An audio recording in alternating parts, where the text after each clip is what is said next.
Hi dears, എല്ലാവർക്കും Sahakari race പ്ലസിൻ്റെ UGC net question discussion December സെഷനിലേക്ക് സ്വാഗതം.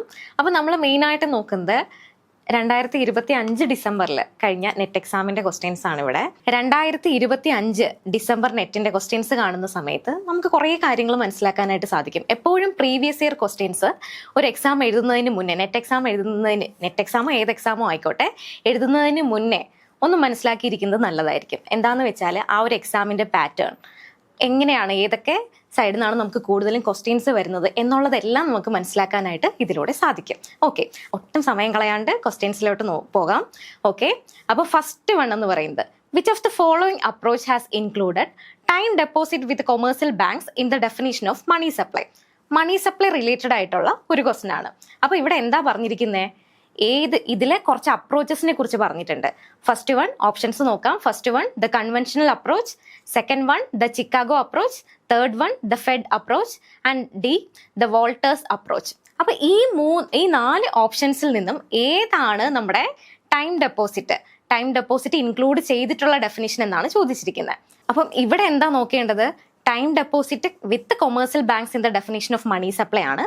അപ്പൊ ഇവിടെ എന്താ നോക്കേണ്ടത്? മണി സപ്ലൈയിൽ ടൈം ഡെപ്പോസിറ്റ് വരുന്നത്. അപ്പം അവിടെ എന്താണ്, ഏത് ഡെഫിനിഷൻ വെച്ചിട്ട് നമുക്ക് പറയാനായിട്ട്, ഏത് അപ്രോച്ചാണ് നമുക്ക് നോക്കേണ്ടത്? അപ്പോൾ അതിന് നമ്മൾ എന്തറിഞ്ഞിരിക്കണം? M1, M2, M3, M4 ഒക്കെ നമുക്കറിയാം. M1 എന്ന് പറയുമ്പോഴത്തേക്കും എന്തായിരിക്കും? C+DD+OD ആണ്. അപ്പോൾ അവിടെ തന്നെ നമുക്ക് എന്ത് മനസ്സിലാക്കാം? M1 റിലേറ്റഡ് അല്ല. ടൈം ഡെപ്പോസിറ്റും കൂടി ആഡ് ചെയ്യുന്ന സമയത്ത് അത് എന്തിലോട്ട് പോകും? M3 പോകും. അതുകൊണ്ട് തന്നെ നമ്മൾ ആ ഒരു മണി സപ്ലൈ ആയിട്ട് റിലേറ്റ് ചെയ്യുന്ന സമയത്ത് നമ്മുടെ മൈൻഡിൽ ഫസ്റ്റ് വരുന്നത് ആരാ? മണി സപ്ലൈ എന്ന് പറയുന്ന സമയത്ത് ഏതായിരിക്കും? ആരുടെ പേരാണ് നമ്മുടെ മൈൻഡിൽ വരുന്നത്? മിൽട്ടൺ ഫ്രീഡ്മാൻ ആണല്ലേ. അദ്ദേഹം ഏത് അപ്രോച്ചുമായിട്ട് റിലേറ്റഡ് ആയിട്ടുണ്ട്? Chicago approach. അപ്പൊ ആ ഒരു രീതിയിൽ നമുക്ക് ആൻസർ കണ്ടുപിടിക്കാനായിട്ട് സാധിക്കും. The Chicago school led by Milton Friedman took a wider view and also counted time deposit, fixed period savings in banks because they are very close to money. So the approach that includes time deposit is the Chicago approach. Okay, അപ്പൊ അങ്ങനെ മനസ്സിലാക്കാനായിട്ട് ശ്രമിക്കുക. ഇനി രണ്ടാമത്തെ question ആയിട്ട് വരുന്നത് എന്താ? ഒരു മാച്ച് ദ ഫോളോയിങ് ക്വസ്റ്റൻ ആണ് വരുന്നത്. അപ്പം മാച്ച് ദ ഫോളോയിങ് ക്വസ്റ്റനിൽ A, pensions are percentage of central government expenditure. B, state share of taxes and duties as percentage of central government expenditure. C, tax GDP ratio of India. D, ഡെപ്റ്റ് GDP ratio of India. അപ്പൊ ഇവിടെ എന്താ തന്നിട്ടുള്ളത്? ഓരോ എക്സ്പെൻഡിച്ചറും കാര്യങ്ങളും തന്നിട്ടുണ്ട്, അതുപോലെ തന്നെ സർട്ടൻ ഷെയർസും തന്നിട്ടുണ്ട്.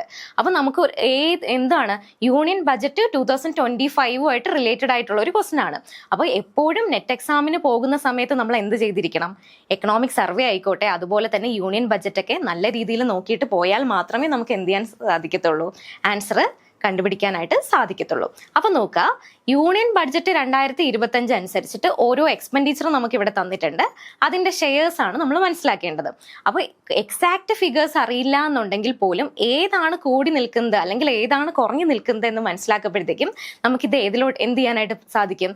ആൻസറിലോട്ട് എത്തിപ്പെടാനായിട്ട് സാധിക്കും. അപ്പൊ ഇവിടെ നോക്കിയേ, pensions as percentage of central government expenditure. നമ്മുടെ സെൻട്രൽ ഗവൺമെന്റ് എക്സ്പെൻഡിച്ചർ, ബഡ്ജറ്റോ എന്തോ ആയിക്കോട്ടെ, നമ്മൾ എങ്ങനെ നോക്കിയാലും നമുക്കറിയാം പെൻഷൻ എന്ന് പറയുന്നത് എന്തായിരിക്കും? പെൻഷന്റെ ഷെയർ എന്ന് പറയുന്നത് എപ്പോഴും കുറവായിരിക്കും. അപ്പൊ ഇതില് ഓരോ പെർസെൻറ്റേജ് ഇവിടെ കൊടുത്തിട്ടുണ്ട്. First one 22%, second 18%, third 81.3%, 4%. അപ്പൊ എന്തായിരിക്കും വരുന്നത്?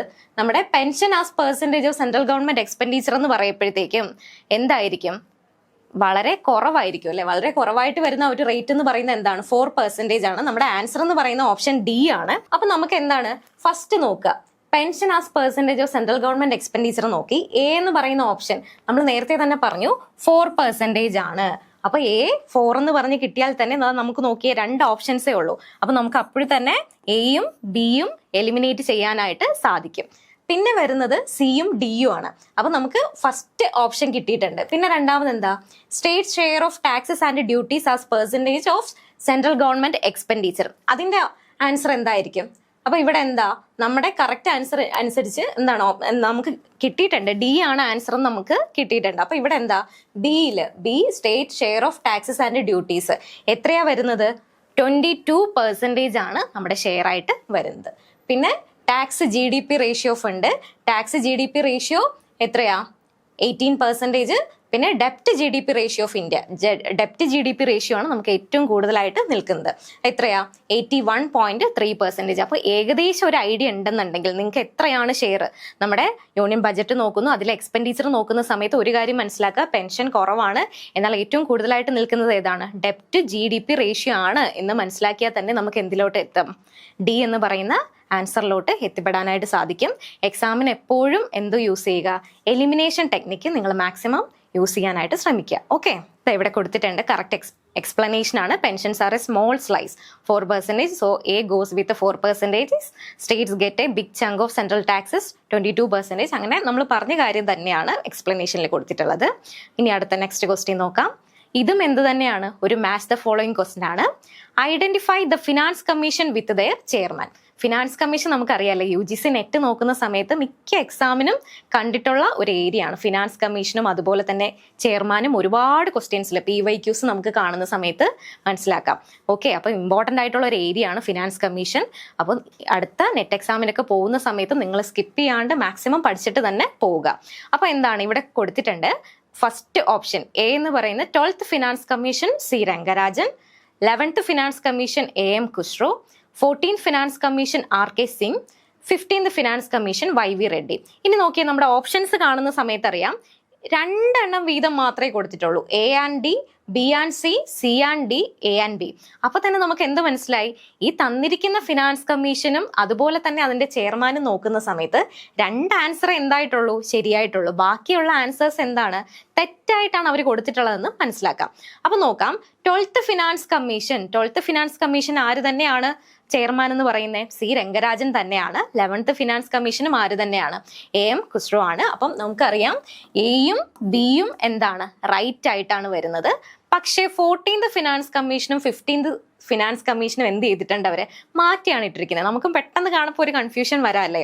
14th ഫിനാൻസ് കമ്മീഷന്റെ ചെയർമാൻ ആരാണ്? YV റെഡ്ഡിയും. എന്നാൽ 15th ഫിനാൻസ് കമ്മീഷന്റെ ചെയർമാൻ ആണ് ആരെന്ന് പറയുന്നത്? RK സിംഗ്. അതുകൊണ്ട് തന്നെ സിയും ഡിയും തെറ്റാണ്.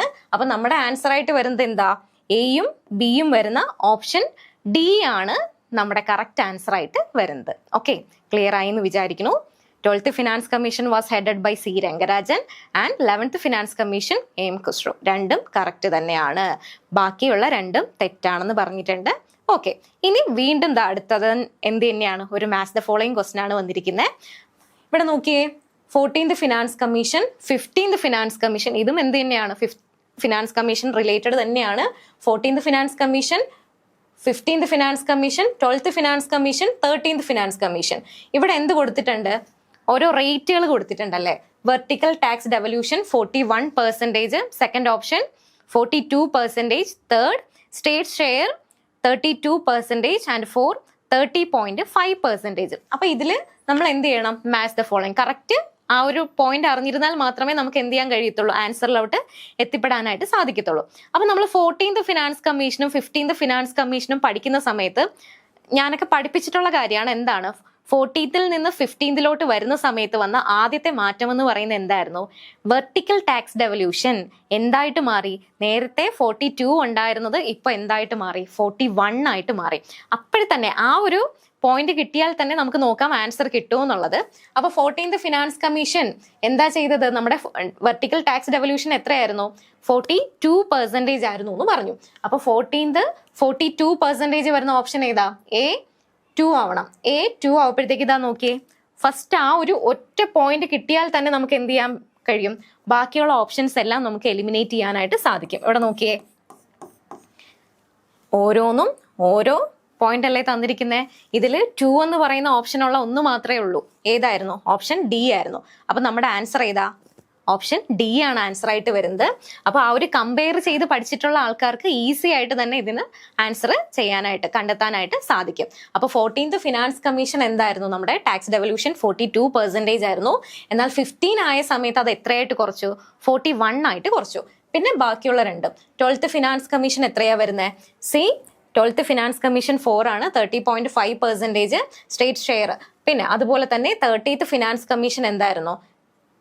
13th ഫിനാൻസ് കമ്മീഷൻ എന്താ ആൻസർ ആയിട്ട് വരുന്നത്? ഡി എന്ന് പറയുന്നത് 3 ആണ് ഓപ്ഷൻ ആയിട്ട് വരുന്നത്, 32%. ഓക്കെ, ക്ലിയർ ആയി എന്ന് വിചാരിക്കുന്നു. 14th finance commission made a big jump to 42%. The 15th finance commission set it slightly lower at 41%. Okay, പിന്നെ the older 12th finance commission gave 30.5% and the 13th finance commission gave 32%. അപ്പൊ എങ്ങനെയാണ് answer വന്നതെന്ന് മനസ്സിലാവണോ? ഇനി next നമുക്ക് എന്തുമായിട്ട് related ആയിട്ടുള്ള ക്വസ്റ്റ്യനാ.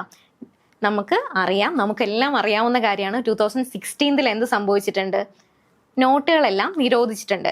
അപ്പൊ ആ ഒരു സമയത്ത് ഡിമോണിറ്റൈസേഷനുമായിട്ട് റിലേറ്റഡ് ആയിട്ടുള്ള ക്വസ്റ്റ്യൻ ആണ്. അപ്പൊ നമ്മുടെ പെട്ടെന്നൊരു ക്വസ്റ്റ്യൻ വരുന്ന സമയത്ത് നമുക്കൊക്കെ ചിന്തിക്കുന്നത് ഏതായിരിക്കും 2016 ആ ഒരു ഡിമോണിറ്റൈസേഷൻ ആയിരിക്കും. എന്നാലും ക്വസ്റ്റ്യൻ നല്ല രീതിയിൽ വായിക്കുക, എന്നിട്ട് മാത്രം ആൻസറിലോട്ട് എത്തിപ്പെടാനായിട്ട് ശ്രമിക്കുക.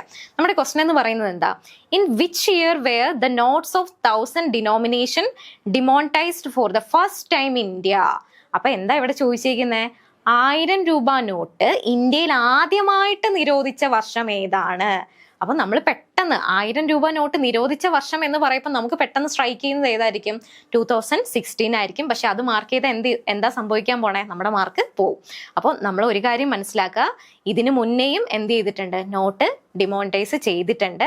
അപ്പം അതിൽ 1000 രൂപ നോട്ട് ഇതിനു മുന്നേ എപ്പോഴായിരുന്നു? 1978 1978. ഓപ്ഷൻ ബി ആണ് നമ്മുടെ ആൻസർ ആയിട്ട് വരുന്നത്. ഓക്കെ, അപ്പൊ നമുക്ക് നോക്കാം.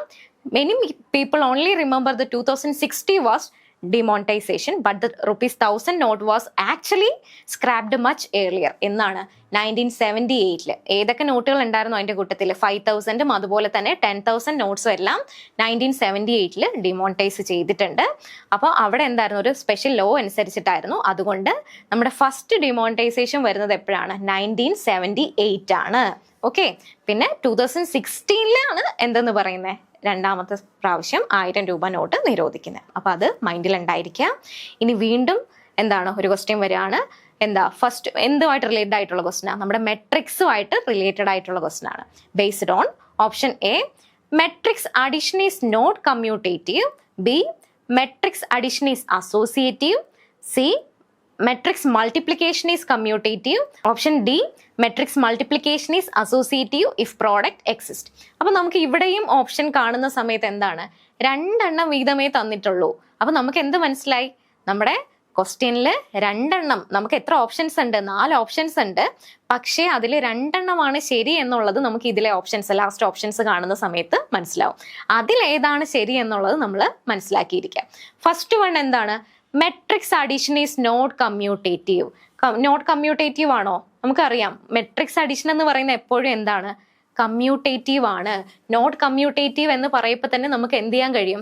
ഫസ്റ്റ് എ എന്ന് പറയുന്ന ഓപ്ഷൻ തെറ്റാണ് എന്ന് മനസ്സിലാക്കാനായിട്ട് സാധിക്കും. ഇവിടെ നോക്കിയേ, എ എന്ന് പറയുന്ന ഓപ്ഷൻ 2 എയിലും ബിയിലും സിയിലും ഡിയും നോക്കുകയാണെങ്കിൽ എയും ബിയും എന്ത് പറയുന്നുണ്ട്? എ എന്ന് പറയുന്ന ഓപ്ഷൻ നൽകുന്നുണ്ട്. അപ്പൊ നമുക്ക് ആദ്യമേ തന്നെ എന്ത് ചെയ്യാൻ കഴിയും? എയും ബിയും എലിമിനേറ്റ് ചെയ്യാനായിട്ട് സാധിക്കും. പിന്നെ ഉള്ള ഓപ്ഷൻസ് ഇത് നോക്കിയേ, B and C only, B and D only. അപ്പോൾ ഒരു കാര്യം നമുക്ക് വീണ്ടും മനസ്സിലായി. എന്താണ്? പിന്നെ വരുന്ന 2 റിമൈനിങ് ഓപ്ഷൻസിലും എന്ത് ചെയ്യുന്നുണ്ട്? ബി എന്ന് പറയുന്ന ഒരു ഓപ്ഷൻ നമുക്ക് നൽകുന്നുണ്ട്. അപ്പൊ നമുക്ക് എന്താന്ന് മനസ്സിലായി? മെട്രിക്സിനെ കുറിച്ച് വലിയൊരു ഐഡിയ ഇല്ലാത്ത ആൾക്കും എന്ത് മനസ്സിലാക്കാനായിട്ട് സാധിക്കും? ബി എന്ന് പറയുന്ന ഓപ്ഷൻ എന്തായാലും ശരി.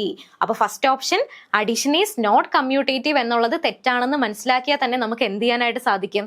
2 ഓപ്ഷൻസ് എലിമിനേറ്റ് ചെയ്യാനായിട്ട് സാധിക്കും. പിന്നെ വരുന്ന 2 ഓപ്ഷൻസിൽ നമ്മൾ കണ്ടു ബി എന്ന് പറയുന്നത് വരുന്നുണ്ട്. അപ്പൊ എന്താ? Matrix addition is associative. Matrix addition associative എന്നാണ് പറയുന്നത്. അപ്പൊ നമുക്ക് അല്ലാണ്ട് തന്നെ അറിയാവുന്നവർക്കും ഓക്കെ, അല്ലാത്തവർക്കും ഈസി ആയിട്ട് എന്ത് ചെയ്യാൻ കഴിയും? ഒരു കൺഫ്യൂഷൻ ഉണ്ടെന്നുണ്ടെങ്കിലും ഈ ഒരു ഓപ്ഷനിലൂടെ നമുക്ക് എന്ത് മനസ്സിലാക്കാം? മെട്രിക്സ് അഡിഷൻ ഈസ് അസോസിയേറ്റീവ് ആണ് എന്നുള്ളത് മനസ്സിലാക്കാനായിട്ട് സാധിക്കും. പിന്നെ വരുന്നത് എന്താ? Matrix multiplication is commutative. Matrix multiplication is associative if product exist. നമ്മുടെ ആൻസർ എന്തായിട്ടാണ് വരുന്നത്? ആൻസർ ഓപ്ഷൻ ഡി ആണ് വരുന്നത്. ഇവിടെ നോക്കിയേ, option D, B and D only. അപ്പൊ ഇതില് ബി ശരിയാണ്, സി തെറ്റാണ്, ഡി ശരിയാണ്. അപ്പൊ നമ്മൾ നേരെ ഏതിലോട്ട് എത്തും? നമ്മുടെ ആൻസർ ആയിട്ട് ബി ആൻഡ് ഡി ഓൺലിയിൽ എത്തിച്ചേരും. അപ്പൊ ഇവിടെ നോക്കുക, 2 സിമ്പിൾ റൂൾസ് ആണ് മെട്രിക്സിലുള്ളത്. അഡിഷൻ എന്ന് പറയുന്നത് ഓർഡർ പ്രശ്നമേ അല്ല. എ പ്ലസ് ബി എന്ന് പറയുന്നത് എന്ത് തന്നെയാണ്? ബി പ്ലസ് എക്ക് ഈക്വൽ ആണ്. പക്ഷെ നമ്മൾ മൾട്ടിപ്ലിക്കേഷൻ വരുന്ന സമയത്ത് ഓർഡർ എന്താണ്? ഇമ്പോർട്ടൻ്റ് ആണ്. അപ്പൊ ഇവിടെ നോക്കിയേ, A plus B and B plus A plus B is equal to B plus A and grouping doesn't matter. So addition is commutative and associative. അപ്പൊ അഡീഷൻ എപ്പോഴും എന്താണ്? കമ്മ്യൂട്ടേറ്റീവും അതുപോലെ അസോസിയേറ്റീവും ആണെന്ന് നമുക്ക് മനസ്സിലാക്കാം. എന്നാൽ മൾട്ടിപ്ലിക്കേഷനിൽ ഓർഡർ എന്താണ്? ഓർഡർ നമ്മൾ നോക്കുക തന്നെ വേണം. ഓർഡർ മാറിയാൽ നമ്മുടെ ആൻസർ തെറ്റിപ്പോവാനാണ് സാധ്യത. Multiplication order does matter. A into B usually not equal to B into A. അപ്പൊ നമുക്ക് എന്ത് മനസ്സിലായി? അതൊരിക്കലും കമ്മ്യൂട്ടേറ്റീവ് അല്ല എന്നുള്ളത് നമുക്ക് ഇതിലൂടെ മനസ്സിലാക്കാൻ സാധിക്കും. But grouping still doesn't matter, so it is associative. അതുകൊണ്ടാണ് നമ്മൾ എന്തിൽ എത്തിച്ചേർന്നത്? ഓപ്ഷൻ ബിയും ഓപ്ഷൻ ഡിയും ആണ് നമ്മുടെ ആൻസർ എന്ന് മനസ്സിലാക്കിയത്. ഓക്കെ, ഇനി നോക്കിയേ സ്റ്റാറ്റിസ്റ്റിക്സിൽ എഫ് സ്റ്റാറ്റിസ്റ്റിക്സ് റിലേറ്റഡ് ആയിട്ടുള്ള ഒരു ക്വസ്റ്റൻ ആണ് വന്നിരിക്കുന്നത്. Given sample of sizes 20 and 15 with respective sample variances 35.53 and 34.92. The calculated value of the F statistic is. അപ്പൊ ഇവിടെ എന്താ നമ്മൾ നോക്കുന്നത്? എഫ് സ്റ്റാറ്റിസ്റ്റിക്കിന്റെ കാൽക്കുലേറ്റഡ് വാല്യൂ ആണ് നോക്കുന്നത്. അപ്പൊ എഫ് സ്റ്റാറ്റിസ്റ്റിക്കിന്റെ കാൽക്കുലേറ്റഡ് വാല്യൂ നോക്കാനായിട്ട് നമ്മൾ എന്താ ചെയ്യേണ്ടത്? നമുക്കറിയാം S1 square by S2 square ആണ്. അപ്പൊ ഇവിടെ ഒരു കാര്യം എപ്പോഴും ശ്രദ്ധിക്കുക, നമ്മൾ എന്തായിരിക്കണം? ലാർജ് സാമ്പിൾ ആയിരിക്കണം, ലാർജ് വാല്യൂ ആയിരിക്കണം എന്ത് ചെയ്യേണ്ടത്? ലാർജ് സാമ്പിൾ വേരിയൻസ് ആയിരിക്കണം എന്തിൽ കൊടുക്കേണ്ടത്? ന്യൂമറേറ്ററിന്റെ പൊസിഷനിൽ കൊടുത്തിരിക്കേണ്ടത്. അപ്പൊ ഇവിടുത്തെ നോക്കിയേ, സാമ്പിൾ സൈസ് 20യും 15ഉം അതിന്റെ റെസ്പെക്റ്റീവ് സാമ്പിൾ വേരിയൻസ് പറയുന്നുണ്ട് 35.53 ആൻഡ് 34.92. അപ്പൊ ഇവിടെ എന്ത് കൊടുക്കുക? 35.53 ഡിവൈഡഡ് ബൈ 34.92. അപ്പൊ ഇങ്ങനെ ചെയ്യുന്ന സമയത്ത് തന്നെ നമുക്ക് എന്ത് മനസ്സിലാവും? 1 പോയിന്റ് സംതിങ് ആണ് നമ്മുടെ ആൻസർ എന്ന് കാൽക്കുലേറ്റ് ചെയ്യുന്നതിന് മുന്നേ തന്നെ നമുക്ക് മനസ്സിലാക്കാനായിട്ട് സാധിക്കും. അപ്പൊ നമുക്ക് ഏതൊക്കെ എലിമിനേറ്റ് ചെയ്യാം? 0.98ഉം 0.76ഉം. അപ്പൊ ഇത് തമ്മിൽ വലിയ ഡിഫറൻസ് ഇല്ല അല്ലേ? അപ്പൊ നമ്മുടെ ആൻസർ എന്തായിട്ട് വരും?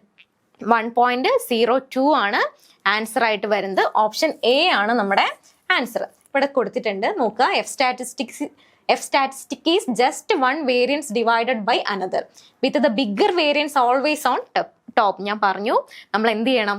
എഫ് സ്റ്റാറ്റിസ്റ്റിക് കാൽക്കുലേറ്റ് ചെയ്യുന്ന സമയത്തും നമ്മൾ എന്താ ശ്രദ്ധിക്കേണ്ടത്? ബിഗ് വേരിയൻസ് ആണ് എപ്പോഴും ടോപ്പിൽ കൊടുക്കേണ്ടത്. Here 35.53 divide by 34.92. അപ്പം ഏകദേശം നമുക്ക് എത്രയെന്ന് കിട്ടും? 1.02 എന്ന് കിട്ടും. ഓക്കെ, അപ്പം അങ്ങനെ നമ്മളത് നോക്കി. ഇനി നെക്സ്റ്റ് നമ്മൾ ഇതും എന്താണ്? LPP റിലേറ്റഡ് ആണ് അല്ലെ? ലീനിയർ പ്രോഗ്രാമിംഗ് റിലേറ്റഡ് ആയിട്ടുള്ള ഒരു ക്വസ്റ്റൻ ആണ്. വീണ്ടും അടുത്ത മാച്ച് ദ ഫോളോയിങ് വന്നിട്ടുണ്ട്. ഒരുപാട് മാച്ച് ദ ഫോളോയിങ് ക്വസ്റ്റ്യൻസ് നമ്മൾ ഇതുവരെ തന്നെ കണ്ടു അല്ലേ? വളരെ കുറച്ച് ക്വസ്റ്റ്യൻസ് മാത്രമേ ഡിസ്കസ് ചെയ്തുള്ളൂ. അതിൽ കൂടുതലും എന്താ നമ്മൾ കണ്ടത്?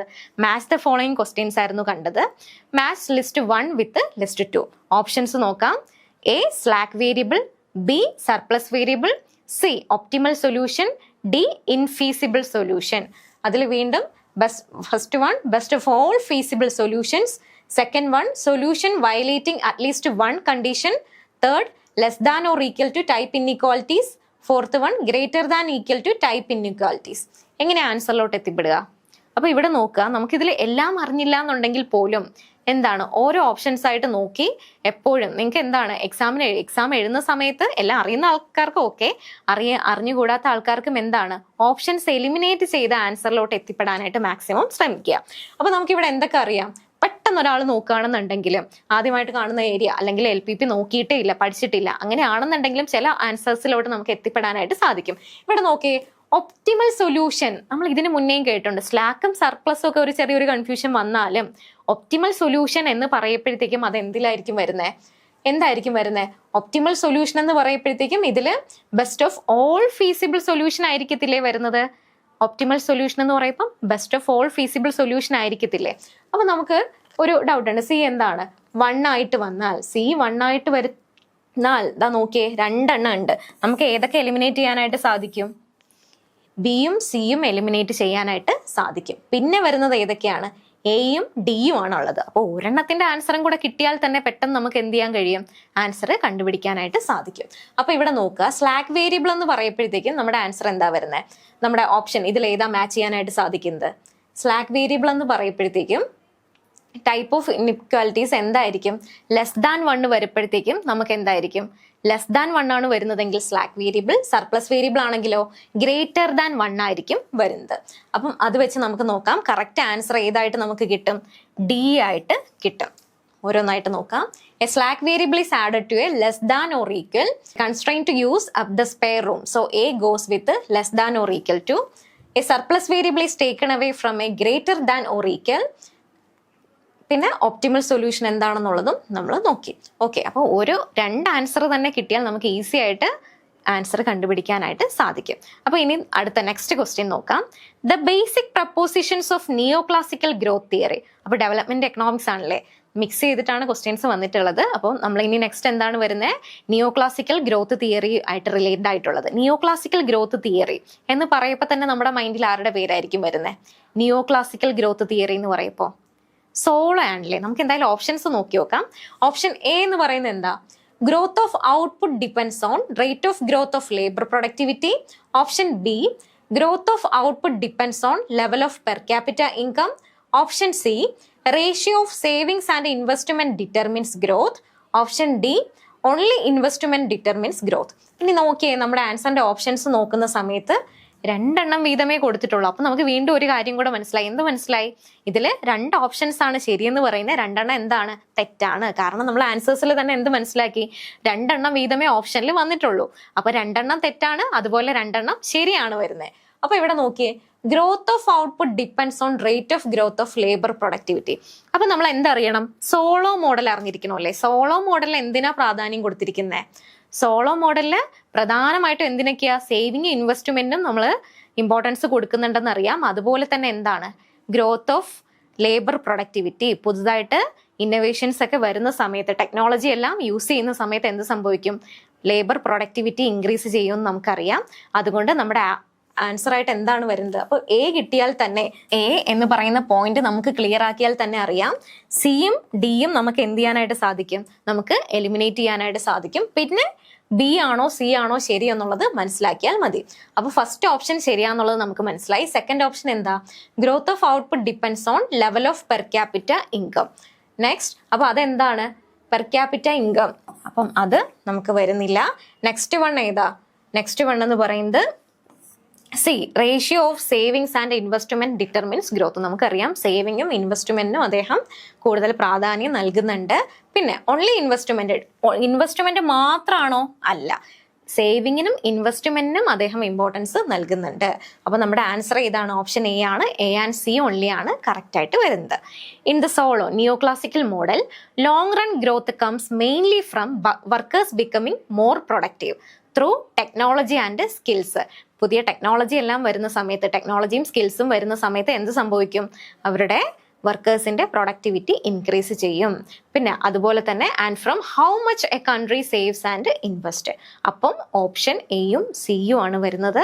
ഇത് 2 ആണ് കറക്റ്റ് ആയിട്ട് വരുന്നത്. ഓക്കെ, ഇനി നെക്സ്റ്റ് ക്വസ്റ്റ്യൻ നോക്കാം.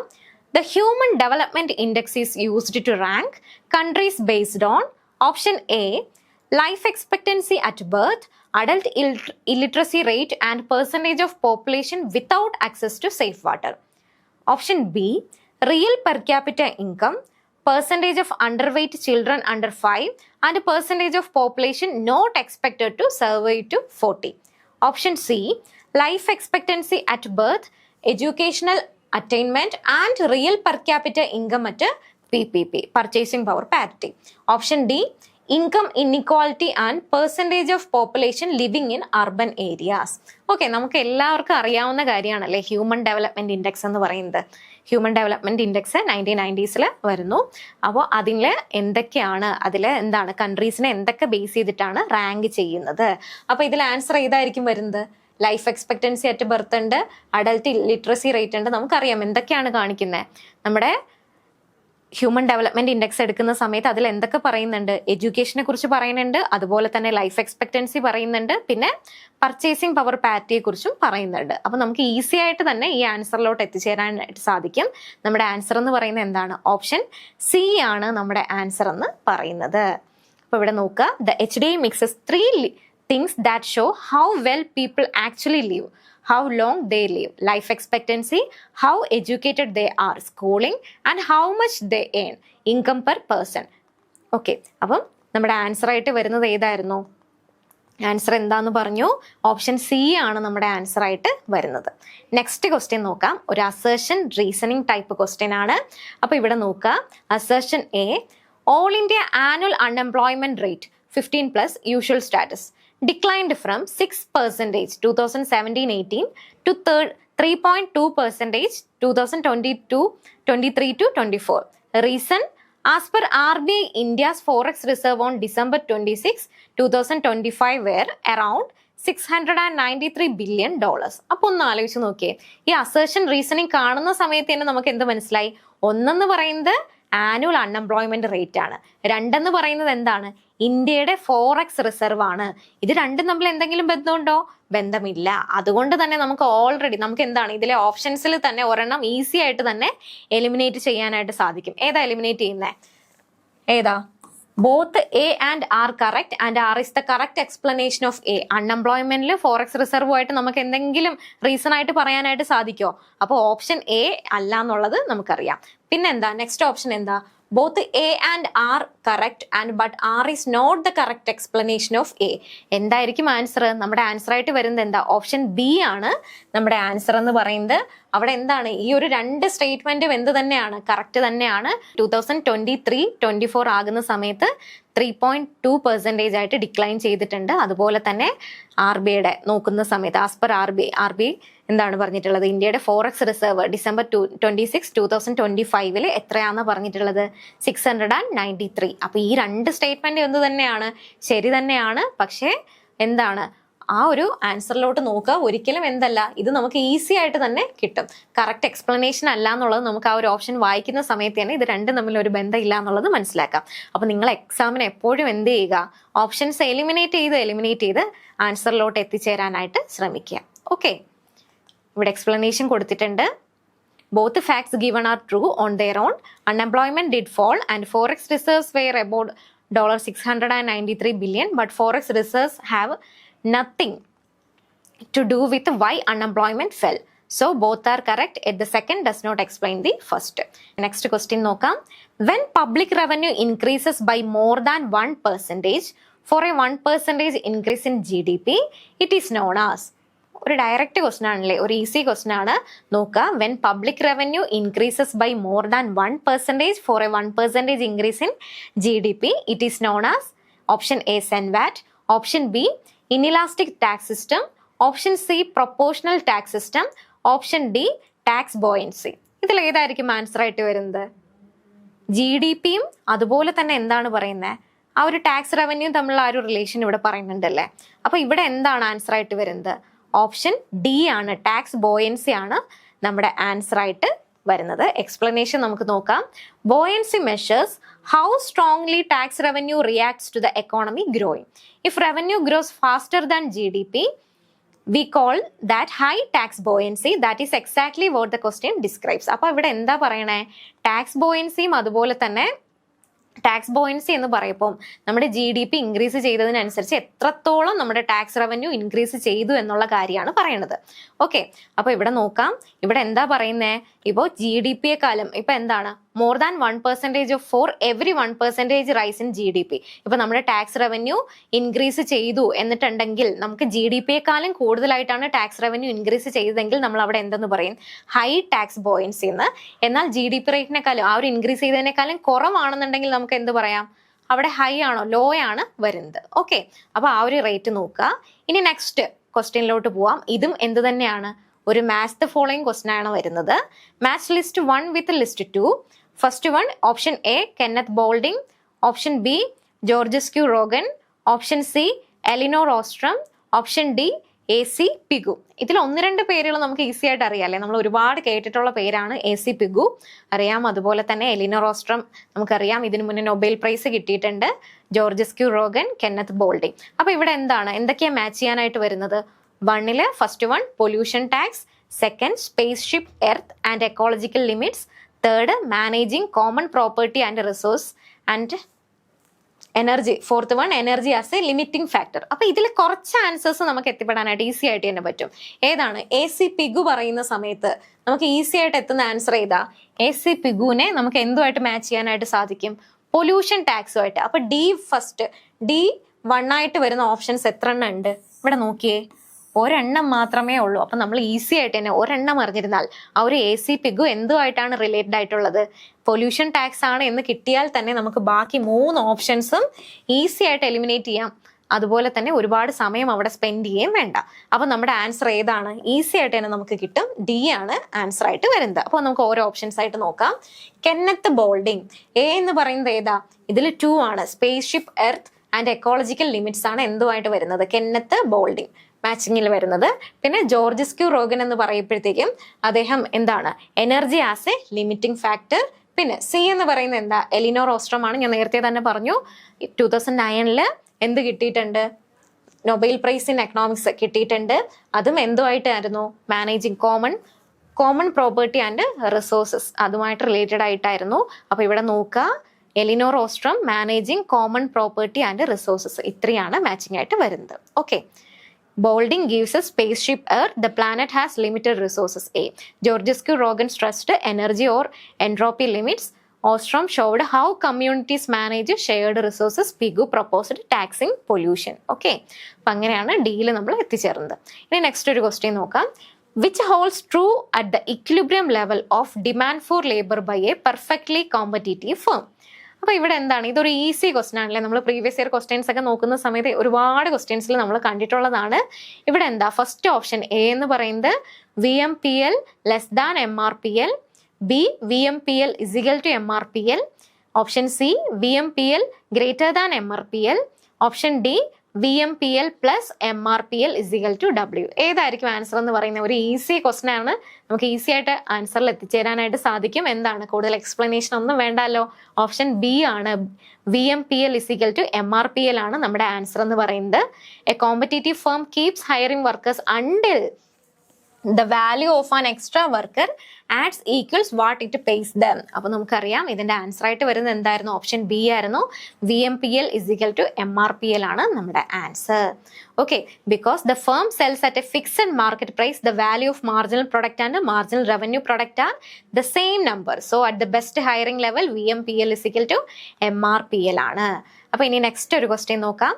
Given the demand function Q is equal to 100 minus P square. The elasticity of demand ED at a price P is equal to 5 is. അപ്പോൾ ഇവിടെ എന്താണ്? Option A elastic, option B inelastic, option C unitary elastic, option D infinitely elastic. ഇവിടെ നമ്മൾ എന്താ ചെയ്യേണ്ടത്? ഈ ഒരു question തന്നിട്ടുണ്ട്. ഇത് ജസ്റ്റ് കണ്ടാൽ നമുക്ക് പറയാൻ കഴിയുമോ ഇലാസ്റ്റിക് ആണോ, ഇൻഇലാസ്റ്റിക് ആണോ, യൂണിറ്ററി ഇലാസ്റ്റിക് ആണോ, ഇൻഫിനിറ്റി ഇലാസ്റ്റിക് ആണെന്ന് പറയാൻ കഴിയുമോ? ഇല്ല. നമുക്ക് തന്നിട്ടുണ്ട്. ആ ഒരു ഇക്വേഷൻ വെച്ചിട്ട് നമ്മൾ എന്ത് ചെയ്യണം? ഈ ഒരു ക്വസ്റ്റ്യൻ ചെയ്യുന്ന സമയത്ത് നമുക്ക് എന്തിലോട്ട് എത്താനായിട്ട് സാധിക്കും? ഏതാണ് ആൻസർ എന്ന് എത്താനായിട്ട് സാധിക്കും. അപ്പൊ ഇവിടെ നോക്കാം, സ്റ്റെപ്പ് പറഞ്ഞിട്ടുണ്ട്. അപ്പൊ ഇവിടെ എന്താണ് തന്നിട്ടുള്ളത്? Demand Q is equal to 100 minus P square ആണ്. അപ്പൊ നമ്മൾ ഫസ്റ്റ് എന്ത് ചെയ്യണം? ഡിഫറൻഷിയേറ്റ് ചെയ്യണം. ഡിഫറൻഷിയേറ്റ് ചെയ്യുന്ന സമയത്ത് 100 എന്തായിട്ട് മാറും? 0 ആയിട്ട് മാറും. മൈനസ് P എന്താണ്? -1. P സ്ക്വയർ എന്തായിട്ട് മാറി? 2P ആയിട്ട് മാറും. അപ്പം -1 - 2. അതുപോലെ തന്നെ നമുക്ക് എന്തെന്ന് തന്നിട്ടുണ്ട്? പ്രൈസ് 5 ആണെങ്കിൽ എന്ന് തന്നിട്ടുണ്ട്. അതുകൊണ്ട് പ്രൈസിന്റെ അവിടെ നമ്മൾ എന്ത് കൊടുക്കുകയാണ്? 5 കൊടുക്കുകയാണ്. അപ്പൊ ഇവിടെ എന്തെന്ന് കിട്ടും? Step 2 quantity at P5 is equal to നമ്മൾ എന്ത് ചെയ്യാണ്? Q is equal to 100 minus 5 minus 25 is equal to 70 എന്ന് കിട്ടും. സ്റ്റെപ്പ് 3യിൽ എന്താ ചെയ്യേണ്ടത്? കറക്റ്റ് ആ വാല്യൂസ് സബ്സ്റ്റിറ്റ്യൂട്ട് ചെയ്യുന്ന സമയത്ത് നമുക്ക് ആൻസർ എന്തായിട്ട് എത്തും? 0.79 എന്നെത്തും. 0.79 എന്ന് പറയപ്പോഴത്തേക്കും എന്താണ്? ലെസ് ദാൻ 1 ആണ്. അതുകൊണ്ട് തന്നെ നമുക്ക് എന്തായിട്ട് പറയാം? ഡിമാൻഡ് എന്ന് പറയുന്നത് എന്തായിരിക്കും? ഇൻഇലാസ്റ്റിക് ആയിട്ടാണ് വരുന്നത്. നമുക്കറിയാലോ ഇലാസ്റ്റിസിറ്റീസ് നോക്കുന്ന സമയത്ത് ഗ്രേറ്റർ ദാൻ 1 ഉണ്ട്. ഇവിടെ എന്താണ്? ഇലാസ്റ്റിക് ആണ്. More than 1, infinitive, 0, less than 1 ആണ് വരുന്നത്. അപ്പൊ ഇവിടെ എന്താണ്? 0.79 ലെസ് ദാൻ 1. അതുകൊണ്ട് തന്നെ ഡിമാൻഡ് എന്ന് പറയുന്നത് എന്താണ്? ഇൻഇലാസ്റ്റിക് ആണ് വരുന്നത്. Okay. Since that is below 1, demand is inelastic, buyers don't react much to the price change. Okay. ഇനി നോക്കാം, നെക്സ്റ്റ് ക്വസ്റ്റ്യനിലോട്ട് പോവാം. In case of balanced budget multiplier, option A output increases less than the increase in government spending. Option B, output increases more than the government spending. Option C, government spending and taxes raised in equal amounts. Option D, the value of multiplier equals 1. അവിടെ എന്താണ്? നമ്മുടെ balanced budget മൾട്ടിപ്ലയറുമായിട്ട് related ആയിട്ടുള്ള ഒരു question ആണ്. നമ്മുടെ options നോക്കുന്ന സമയത്ത് എന്താണ്?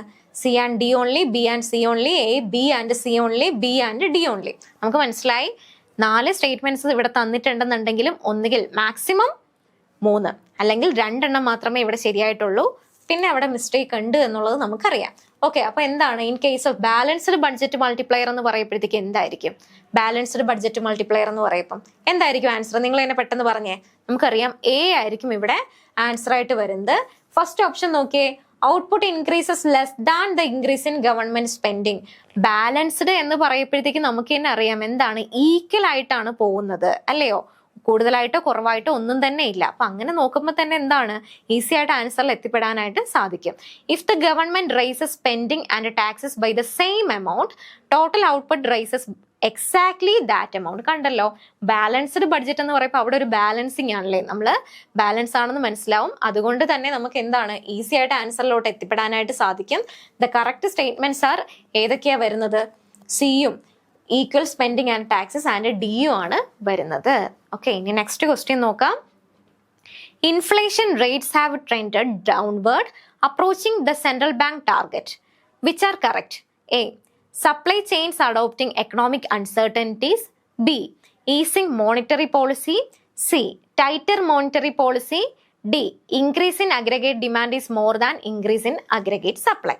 അപ്പോൾ ഇവിടെ എന്തൊക്കെയാ ഓപ്ഷൻസ് വരുന്നത്? A and B only, B B and D only, C A and C only, D C and D only. അപ്പോൾ ഇവിടെ എന്താണ്, inflation rate have trended downward approaching the central bank target. Which are correct? ഇതിൽ കുറച്ച് options, 4 options നമുക്ക് നൽകിയിട്ടുണ്ട്. അപ്പൊ നമുക്ക് എന്താണ്, ഇതിൽ ഏതൊക്കെയാണ് ശരിയെന്ന് നമ്മളോട് ചോദിച്ചിരിക്കുകയാണ്. അപ്പൊ ഈ ഒരു സമയത്തും നമുക്ക് എന്ത് തന്നിട്ടുണ്ട്? 4 ഓപ്ഷൻസ് തന്നിട്ടുണ്ട്. എന്താ, 2 ഓപ്ഷൻസ് വീതമാണ്. അപ്പൊ തന്നെ നമുക്ക് ഒരു കാര്യം മനസ്സിലായി, എന്താ, 2 എണ്ണം ശരിയാണ്, അതുപോലെ തന്നെ 2 എണ്ണം തെറ്റാണ് എന്നുള്ളത്. അപ്പൊ ഇവിടെ നോക്കിയേ, ഓപ്ഷൻ സി ആണ് നമ്മുടെ answer. Option C, first option നോക്കിയേ, ഇതിൽ ഏതാണ്? എ എന്ന് പറയുന്നത് supply chains adopting economic uncertainties, അതുപോലെ തന്നെ സി ടൈറ്റർ മോണിറ്ററി പോളിസി. അപ്പോൾ ഓപ്ഷൻ എയും ഓപ്ഷൻ സിയും ആണ് വരുന്നത്. ആ എയും സിയും വരുന്നത് കൊണ്ട് തന്നെ നമ്മുടെ ആൻസർ ഏതാണ്? സി ആണ് നമ്മുടെ ആൻസർ ആയിട്ട് വരുന്നത്. എക്സ്പ്ലനേഷൻ നോക്കാം. Inflation is falling toward target that fits a central bank that has tightened policy. കണ്ടുല്ലോ, raised rates to cool things down. Helped by supply chain setting after uncertainty. The other two, easier policy or demand growing faster than supply, would push prices up, no down. So A and C ആണ് answer ആയിട്ട് വരുന്നത്. Okay, next question നോക്കാം. For a Cobb-Douglas production function Q is equal to A K raised to alpha L raised to beta, A is greater than 0, alpha beta greater than 0, the marginal product. നമ്മളിവിടെ എന്താണ് കണ്ടുപിടിക്കേണ്ടത്? Marginal product ആണ് calculate ചെയ്യേണ്ടത്. Options വരുന്നുണ്ട്. A, M P K is equal to alpha by K into Q. M P K B, option B, M P K is equal to beta by K into Q. C, M P L is equal to alpha by L into Q. Option D, M P L is equal to beta by L into Q. ഇതിൽ ഏതൊക്കെയാണ് answer ആയിട്ട് വരുന്നത്? നമ്മൾ കണ്ടു, 2 എണ്ണമാണ് answer ആയിട്ട് വരുന്നത്. നമ്മൾ normally Cobb Douglas production function equation അറിയാമെന്നുണ്ടെങ്കിൽ തന്നെ ഇതിന്റെ ആൻസറിലോട്ട് ഈസി ആയിട്ട് നമുക്ക് എത്തിച്ചേരാനായിട്ട് സാധിക്കും. ഏതൊക്കെയാ വരുന്നത്? എ ആൻസർ ആയിട്ടുണ്ട്, അതുപോലെ തന്നെ ഏതും ആൻസർ ആയിട്ടുണ്ട്, ഡിയും നമ്മുടെ ആൻസർ ആയിട്ടാണ് വരുന്നത്. അതുകൊണ്ട് നമ്മുടെ ഓപ്ഷൻ ഏതായിരിക്കും? B. A and D answer ആയിട്ട് വരുന്നുണ്ട് എന്നുണ്ടെങ്കിൽ എക്സ്പ്ലനേഷൻ നോക്കാം. For a Cobb Douglas function, extra output from 1 more unit of an input equals that input's exponents time output divided by the input. നമുക്കറിയാം ഇവിടെ എന്താണ് പറഞ്ഞിട്ടുള്ളത്, നമ്മുടെ ഇക്വേഷൻ തന്നെ എന്താണ്? Q is equal to A into K raised to alpha L raised to beta ആണ് വരുന്നത്. ഇവിടെ നോക്കിയേ, നമുക്കിവിടെ എന്താണ്? മാർജിനൽ പ്രൊഡക്റ്റ് ആണ് കാൽക്കുലേറ്റ് ചെയ്യാനുള്ളത്. ഇവിടെ എന്താ? ക്യാപിറ്റലിന്റെ ആ ഒരു ഇൻപുട്ട് നമുക്കറിയാം. ഇൻപുട്സ് എന്ന് പറയുന്നത് ആൽഫയും ബീറ്റയും ആണ് കാണിച്ചിരിക്കുന്നത്.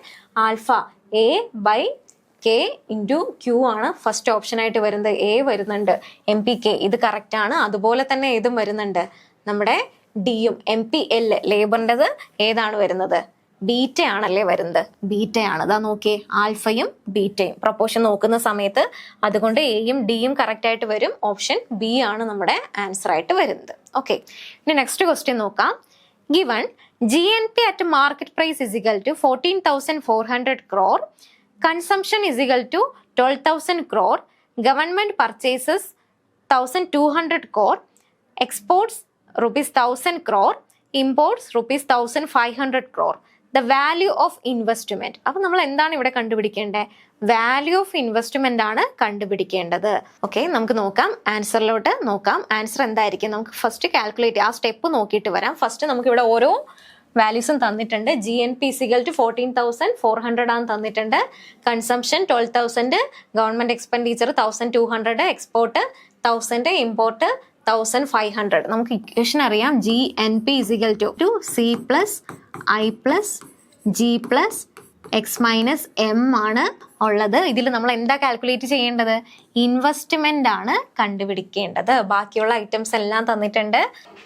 C plus I plus G plus X minus M. Step 2 എന്താണ്? നമുക്ക് GNP ഓൾറെഡി തന്നിട്ടുണ്ട് 14,400, കൺസംഷൻ 12,000 തന്നിട്ടുണ്ട്.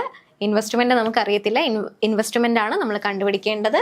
പിന്നെ 1,200 ഗവൺമെന്റ് എക്സ്പെൻഡിച്ചർ തന്നിട്ടുണ്ട്. Export minus import. നമ്മൾ എന്ത് ചെയ്യണം? എക്സ്പോർട്ടിൽ നിന്ന് ഇമ്പോർട്ട് കുറയ്ക്കുക. അതിനുശേഷം വാല്യൂസ് നമുക്ക് എന്തെന്ന് കിട്ടും? 1,700 ആണ് നമ്മുടെ ആൻസർ ആയിട്ട് കിട്ടുന്നത്. അപ്പോൾ ഓപ്ഷൻ ഏതായിരിക്കും?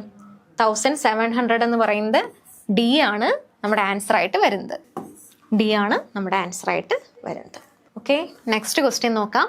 ഒരു അസേർഷൻ റീസണിങ് ടൈപ്പ് ക്വസ്റ്റ്യൻ ആണ്. Assertion A, since mid 1970s protectionism has grown alarmingly in developed countries, mainly as non-tariff barriers, NTBs. Reason, rising protectionism in industrialized countries is due to increasing competition from developing and Southeast Asian countries. Options വരുന്നത് option A, both A and R correct, and R is the correct explanation of A. Both A. Option B, both A and R correct, but R is not the correct explanation of A. Option C, A correct but R not correct. Option D, A not correct but R correct. അപ്പോൾ ഇവിടെ എന്താ answer ആയിട്ട് വരുന്നത്? Option A ആണ് വരുന്നത്. ഇവിടെ നോക്കിയേ, since mid 1970s protectionism has grown alarmingly in developed countries, mainly as a non-tariff barriers. അപ്പോൾ നമുക്കറിയാം പ്രൊട്ടക്ഷനിസം ഒക്കെ എന്താണെന്ന് അറിയാം. അതുപോലെ തന്നെ എന്താണ് ഇവിടെ എന്തിൻ്റെ കാര്യമാണ് പറയുന്നത്? ഡെവലപ്ഡ് കൺട്രീസിലൊക്കെ എന്താണ് ആ ഒരു പ്രൊട്ടക്ഷൻ്റെ കേസ് പറഞ്ഞു, പ്രൊട്ടക്ഷനിസത്തിൻ്റെ കേസ് പറഞ്ഞു. അതുപോലെ തന്നെ റീസൺ ആയിട്ട് എന്താ പറഞ്ഞത്? Rising protectionism in industrialized countries is due to increasing competition from developing and Southeast Asian countries. അവിടെ നിന്നെല്ലാം കോമ്പറ്റീഷൻ കൂടിയത് കൊണ്ട് തന്നെയാണ് എന്ത് വന്നതെന്ന് പറയുന്നുണ്ട്? പ്രൊട്ടക്ഷനിസം. ട്രേഡ് റിലേറ്റഡ് ആണെന്ന് നമുക്കറിയാം. അപ്പോൾ ഇവിടെ നോക്കുക, ആൻസർ എന്ത് തന്നെയാണ്? Both A and R correct, and R is the correct explanation of A ആണ് വരുന്നത്. Okay, both the statement are true, and the second is the actual reason for the first. Developed countries raised non-tariff barriers, hidden trade walls, precisely because cheaper goods from developing and Southeast Asian countries were outcompeting them. അപ്പോൾ നമുക്ക് എന്താണ്, ഏതൊരു രാജ്യത്തിനെ സംബന്ധിച്ചിടത്തോളം എന്താണ്, അവരുടെ products maximum എന്ത് ചെയ്യുക, produce ചെയ്ത് വിറ്റാൽ മാത്രമേ മാക്സിമം ലാഭം കിട്ടത്തുള്ളൂ. പക്ഷെ വേറൊരു രാജ്യത്തിൽ നിന്നും കുറഞ്ഞ പൈസയ്ക്ക് വരുന്ന സമയത്ത് എന്ത് സംഭവിക്കും? ഓട്ടോമാറ്റിക്കലി ആൾക്കാർക്ക് എവിടെ നിന്നാണോ സാധനം കിട്ടുന്നത് അതല്ലേ വാങ്ങത്തുള്ളൂ. അപ്പൊ രാജ്യങ്ങൾ എന്ത് ചെയ്യും? അവരുടെ രാജ്യത്തെ പ്രൊഡക്റ്റിനെ സപ്പോർട്ട് ചെയ്യുന്നതിന് വേണ്ടിയിട്ട് പുറത്തു നിന്നും വരുന്ന രാജ്യങ്ങളുടെ സാധനങ്ങളുടെ മേൽ എന്ത് ചെയ്യും? താരിഫും എല്ലാം തന്നെ ഈടാക്കും. അപ്പം അവിടെ എന്താണ്? പ്രൊട്ടക്ഷനിസത്തിന്റെ കേസാണ് പറഞ്ഞത്. ഓക്കെ, അപ്പൊ മനസ്സിലായി എന്ന് വിചാരിക്കുന്നു. ഇനി next question. In a barter system with 3 goods, required number of prices is equal to 3. B. Money does not play its function in case of inflation. Option C. Double coincidences of wants is not a problem in barter. Option D. Paper currencies are token money. അപ്പോൾ ഇവിടെ എന്തൊക്കെ answer ആയിട്ട് വരുന്നത്? A, B and D only, B and D only, A and D only, B, C and D only. അപ്പോൾ ഇവിടെ തന്നെ option തന്നെ കാണുന്ന സമയത്ത് ഒന്നുകിൽ 2 അല്ലെങ്കിൽ 3 ശരി. എന്തായാലും 4 സ്റ്റേറ്റ്മെന്റും കറക്റ്റ് അല്ല എന്നുള്ളത് നമുക്ക് മനസ്സിലായി. ഇനി ഓരോന്നായിട്ട് നോക്കാം. ബാർട്ടർ സിസ്റ്റം എന്ന് പറയുമ്പോഴത്തേക്കും തന്നെ എന്താണ്? ഭയങ്കര ഈസിയാണ്. നമ്മൾ +2 ലെവൽ തൊട്ട് പഠിക്കുന്ന കാര്യം. +2 അല്ല, അതിന് മുന്നേ തന്നെ പഠിച്ചു തുടങ്ങിയ കാര്യമാണെന്ന് തോന്നുന്നു അല്ലേ? ബാർട്ടർ സിസ്റ്റം എന്ന് പറയുന്നത് എന്താണ്? കമ്മോഡീസിന് പകരം കമ്മോഡീസ് തന്നെ എക്സ്ചേഞ്ച് ചെയ്യുന്നതിനെയാണ് എന്തെന്ന് പറയുന്നത്? ബാർട്ടർ സിസ്റ്റം എന്ന് പറയുന്നത്. അവിടെ മണി ഉണ്ടോ? മണി ഇല്ല. അപ്പൊ ഇവിടെ നോക്കിയേ, money does not play its function in case of inflation. അവിടെ എന്ത് ചെയ്യുന്നില്ല. ഫസ്റ്റ് ഓപ്ഷൻ എന്തായിരുന്നു? ഇനി barter system with 3 goods required number of prices is equal to 3 ആണ്. അപ്പൊ അവിടെ എന്താണ്? ആ ഓപ്ഷൻ എ എന്ന് പറയുന്ന കറക്റ്റ് ആണോ അല്ലയോ? എ എന്ന് പറയുന്ന കറക്റ്റ് ആണ്. ബാർട്ടർ സിസ്റ്റത്തിൽ 3 ഗുഡ് വരുന്ന സമയത്ത് എന്താണ്? 3 പ്രൈസസ് അതിന് കാണും. പിന്നെ ഇവിടെ നോക്കിയേ, money does not play its function in case of inflation. ഇൻഫ്ലേഷന്റെ കേസിലല്ല, അല്ലാണ്ട് തന്നെ നമുക്കറിയാം അവിടെ മണിക്ക് വല്ല റോളും ഉണ്ടോ? ബാർട്ടർ സിസ്റ്റം എന്ന് പറയുമ്പോഴത്തേക്കും അവിടെ എന്താണ്? കമ്മോഡീസിന് പകരം എക്സ്ചേഞ്ച് ചെയ്യാണ് ചെയ്യുന്നത്. അവിടെ മണിക്ക് പ്രത്യേകിച്ച് റോളൊന്നും ഇല്ല. ഓപ്ഷൻ സി നോക്കിയേ, double coincidence of wants is not a problem in barter. നമ്മൾ ആദ്യമേ തന്നെ പഠിച്ച കാര്യമായിരുന്നു. ബാർട്ടർ സിസ്റ്റത്തിൽ ഏറ്റവും പ്രധാനപ്പെട്ട പ്രശ്നം എന്ന് പറയുന്നത് എന്തായിരുന്നു? Double coincidence of wants. ഒരാൾക്ക് എക്സ്ചേഞ്ച് നടക്കണമെന്നുണ്ടെങ്കിൽ മറ്റൊരാൾക്ക് ഇഷ്ടമുള്ള സാധനമായിരിക്കണം. രണ്ടുപേർക്ക് എക്സ്ചേഞ്ച് നടക്കണം എന്നുണ്ടെങ്കിൽ പരസ്പരം ആവശ്യമുള്ള സാധനങ്ങൾ ആണെങ്കിൽ മാത്രമേ അവിടെ എന്ത് നടക്കത്തുള്ളൂ? Exchange possible ആവത്തുള്ളൂ. അപ്പൊ ഈ ഒരു ഓപ്ഷൻ വായിക്കുന്ന സമയത്ത് തന്നെ നമുക്ക് എന്താന്ന് മനസ്സിലാക്കും? തെറ്റാന്ന് മനസ്സിലാക്കാം. Double coincidence of want is not a problem. പക്ഷേ നോട്ട് എ പ്രോബ്ലം അല്ല, അവിടുത്തെ എന്താണ്? ബാർട്ടർ സിസ്റ്റത്തിലെ പ്രധാന പ്രശ്നം തന്നെ എന്തായിരുന്നു? ഡബിൾ കോയിൻസിഡൻസ് ഓഫ് വാണ്ട്സ് ആണെന്ന് നമുക്കറിയാം. പേപ്പർ കറൻസീസ് ആർ ടോക്കൺ മണി. അവിടെ ആ ഒരു പേപ്പർ കറൻസീസിന് എന്തെങ്കിലും വാല്യൂ ഉണ്ടോ? നമുക്കറിയാം പേപ്പർ കറൻസി എന്ന് പറയുമ്പോൾ തന്നെ അതിന്റെ വാല്യൂ എന്ന് പറയുന്നത് നമുക്കൊരു ട്രസ്റ്റ് ആണ്. ആ ഒരു നോട്ട്, ഒരു ടോക്കൺ മണി എന്ന് പറയുമ്പോഴത്തേക്കും അത് ഇത്ര വാല്യൂ ഉണ്ട് എന്നുള്ളതാണ്. അവിടെ ഒരു ട്രസ്റ്റ് ആണ് കാണിക്കുന്നത്, ടോക്കൺ ആണ് കാണിക്കുന്നത്. അപ്പൊ ഇവിടുത്തെ ആൻസർ എന്ന് പറയുന്നത് എന്താണ്? സി ആണ്. എ ആൻഡ് ഡി ഓൺലി ആണ് ഇവിടെ ആൻസർ ആയിട്ട് വരുന്നത്. എയും അതുപോലെ തന്നെ ഡിയുമാണ്. എയും ഡിയുമാണ് നമ്മുടെ ആൻസർ ആയിട്ട് വരുന്നത്. വിത്ത് 3 എക്സ്പ്ലനേഷൻ നോക്കാം. വിത്ത് 3 goods barter needs 3 different exchange rate. Formula n into n minus 1 by 2 is equal to 3. So A is right. Paper currency is token money. Its value comes from trust, not material. So D is right. B is wrong. Money still works during inflation, just less well. And C is wrong. Okay. അപ്പോൾ ഇതിൽ 3 options, നമുക്ക് 4 options ഉണ്ടായിരുന്നു. അതിൽ 2 എണ്ണമായിരുന്നു correct ആയിട്ട് വരുന്നത്. Next question നോക്കാം. Which tax is also popularly known as the destination tax? Destination tax നമ്മൾ ഒരുപാട് കേട്ടിട്ടുണ്ടല്ലേ. ഇതിന് മുന്നേ ഉള്ള പ്രീവിയസ് ഇയർ ക്വസ്റ്റ്യൻസ് നോക്കുന്ന സമയത്തും ഡെസ്റ്റിനേഷൻ ടാക്സ് വന്നിട്ടുണ്ട്. ഈസി ആയിട്ടുള്ള ഒരു ക്വസ്റ്റ്യൻ ആണ്. ഫസ്റ്റ് ഓപ്ഷൻ എന്ന് പറയുന്നത് എന്താ? A custom duty, B corporate tax, C goods and service tax, D central excise duty. വലിയ ഡൗട്ടൊന്നും ഇല്ലാണ്ട് തന്നെ നമുക്ക് ഈസി ആയിട്ട് തന്നെ ആൻസർ ചെയ്യാനായിട്ട് സാധിക്കും. ആൻസർ എന്ന് പറയുന്നത് എന്താണ്? Destination based tax. Destination tax എന്ന് പറയുന്നത് ഏതാണ്? ഗുഡ്സ് ആൻഡ് സർവീസ് ടാക്സ് ആണ്. ഓപ്ഷൻ സി ആണ് നമ്മുടെ ആൻസർ ആയിട്ട് പറയുന്നത്. നമുക്കറിയാം നമ്മൾ എന്താണ്, ഒരു സ്ഥലത്ത് സാധനം പ്രൊഡ്യൂസ് ചെയ്തിട്ടുണ്ടെങ്കിലും എവിടെയാണോ സാധനം കൺസ്യൂം ചെയ്യുന്നത് അവിടെയാണ് ടാക്സ് കളക്ട് ചെയ്യുന്നത്. അതറിയാമല്ലോ. GST is collected where a good or service is finally consumed. ഇവിടെ നോക്കുക, ഫൈനലി കൺസ്യൂം ചെയ്യുന്ന സ്ഥലത്താണ് എന്ത് ചെയ്യുന്നത്? GST കളക്ട് ചെയ്യുന്നത്. അപ്പൊ ഇവിടെ നോക്കുക, not where it's made. GST collect ചെയ്യുന്നത് എവിടെയാണോ ഫൈനൽ കൺസ്യൂം ചെയ്യുന്നത് അവിടെ നിന്നാണ് ടാക്സ് കളക്ട് ചെയ്യുന്നത്. Not where it's made because the tax follows the destination of the product. It's called a destination based tax. അതുകൊണ്ട് അതെന്താണ്? ഡെസ്റ്റിനേഷൻ ബേസ്ഡ് ടാക്സ് എന്ന് പറയുന്നത് എന്താണ്? GST ആണ്. ഒരു ഈസി ക്വസ്റ്റൻ ആയിരുന്നു. ഇനി വീണ്ടും ഒരു മാച്ച് ദ ഫോളോയിങ് ക്വസ്റ്റൻ ആണ്. Match list 1 with list 2. Option A ഡെപ്റ്റ് deflation theory, option B Pigou effect, option C forward guidance, option D Okun's law. First one, next list 2 വരുന്നത് first one falling prices raise income levels, option 2 announcing future monetary action, 3 unexpected fall in price level could depress income, 4 inverse relation between unemployment and real GDP. അപ്പൊ ഇവിടെ നോക്കി നമ്മൾ ഇതിൽ ഏതൊക്കെ അറിയാം പെട്ടെന്ന് തന്നെ കാണുന്ന സമയത്ത് ഡെപ്റ്റ് ഡിഫ്ലേഷൻ തിയറി ഉണ്ട്, പിഗു എഫക്റ്റ് ഉണ്ട്, ഫോർവേഡ് ഗൈഡൻസ് ഉണ്ട്, അതുപോലെ തന്നെ ഒക്കുൻസ് ലോ ഉണ്ട്. ഒക്കുൻസ് ലോയും കുഞ്ഞിലേ തൊട്ട് കേട്ട് വരുന്നതാണല്ലേ. +2 ലെവൽ തൊട്ടേ നമ്മൾ പഠിച്ചു വരുന്ന കാര്യമാണ് ഒക്കുൻസ് ലോ എന്ന് പറയുന്നത്. അപ്പൊ നമുക്ക് എന്താണ് ഈ 4th ഓപ്ഷൻ ഈസി ആയിട്ട് കിട്ടും. ഏതാ? ഒക്കുൻസ് ലോ. ഒക്കുൻസ് ലോ എന്ന് പറയുമ്പോഴത്തേക്കും ഏതാണ്? 4 ആണ്. Inverse relation between unemployment and real GDP എന്ന് ഈസി ആയിട്ട് കിട്ടത്തില്ലേ? അപ്പൊ D4 വരുന്ന ഓപ്ഷൻസ് എത്ര എണ്ണം ഉണ്ട്? 2 എണ്ണേ ഉള്ളൂ. അപ്പൊ നമുക്ക് ഏതൊക്കെ എലിമിനേറ്റ് ചെയ്യാം? B എലിമിനേറ്റ് ചെയ്യാം, D എലിമിനേറ്റ് ചെയ്യാം. പിന്നെ വേറെ ഏതൊക്കെ ഓപ്ഷൻ ഉണ്ട്? ഡെപ്റ്റ് ഡിഫ്ലേഷൻ തിയറി എന്ന് പറയുമ്പോഴത്തേക്കും തന്നെ അവിടെ എന്തൊക്കെയായിരിക്കും വരുന്നത്? ഡെപ്റ്റ് ഡിഫ്ലേഷൻ തിയറി എന്ന് പറയുമ്പോഴത്തേക്കും എന്തൊക്കെയായിരിക്കും വരുന്നത്? ഓപ്ഷൻ നോക്കാം. നമുക്ക് എന്താണ് ആൻസർ? സി ആണ് വരുന്നത്. അപ്പൊ ഡി നമ്മൾ പറഞ്ഞു, ഡി നമ്മൾ 4 ആണെന്ന് ആദ്യമേ കണ്ടുപിടിച്ചിട്ടുണ്ടായിരുന്നു. ഡെപ്റ്റ് ഡിഫ്ലേഷൻ തിയറി എന്ന് പറയുമ്പോഴത്തേക്കും unexpected fall in price level could depress income. എന്താണ്? പ്രൈസ് ലെവൽ കുറയുന്ന സമയത്ത് എന്ത് സംഭവിക്കും? Unexpected fall in price level could depress, ഇൻകത്തിനെ ഡിപ്രസ് ചെയ്യും എന്ന് പറയുന്നുണ്ട്. പിന്നെ അതുപോലെ തന്നെ അതാണ് എന്തെന്ന് പറയുന്നത്, ഡെപ്റ്റ് ഡിഫ്ലേഷൻ തിയറി എന്ന് പറയുന്നത്. പിന്നെ നെക്സ്റ്റ് ആയിട്ട് വരുന്നത് ഏതാ? B, Pigou effect. Pigou effect നമുക്ക് അറിയാവുന്ന കാര്യമാണ്. Falling prices raises income levels. Falling prices raises income ലെവലാണ് പിഗു എഫക്റ്റ്. ഇനി നെക്സ്റ്റ് സി ഓപ്ഷൻ ഏതാ? Forward guidance. ഫോർവേഡ് ഗൈഡൻസ് എന്ന് പറയുമ്പോഴത്തേക്കും എന്താ? അനൗൺസിങ് ഫ്യൂച്ചർ മോണിറ്ററി ആക്ഷൻ ആണ് ഫോർവേഡ് ഗൈഡൻസ്. ഫോർവേഡ് എന്നൊക്കെ പറയുമ്പോൾ തന്നെ നമുക്കറിയാമല്ലേ, ഫ്യൂച്ചറായിട്ട് എന്തോ റിലേറ്റഡ് ആയിട്ട് വരുന്നതാണ്, എന്തോ അനൗൺസ്മെന്റും അനൗൺസിങ്ങും ഒക്കെ വരുന്നുണ്ട്. അപ്പം ആൻസർ ഏതാണ് വരുന്നത്? A3, B1, C2, D4. Okay. ഡെപ്റ്റ് deflation and unexpected price fall hurts income. Pigou effect, falling prices make people's cash worth more, lifting spending.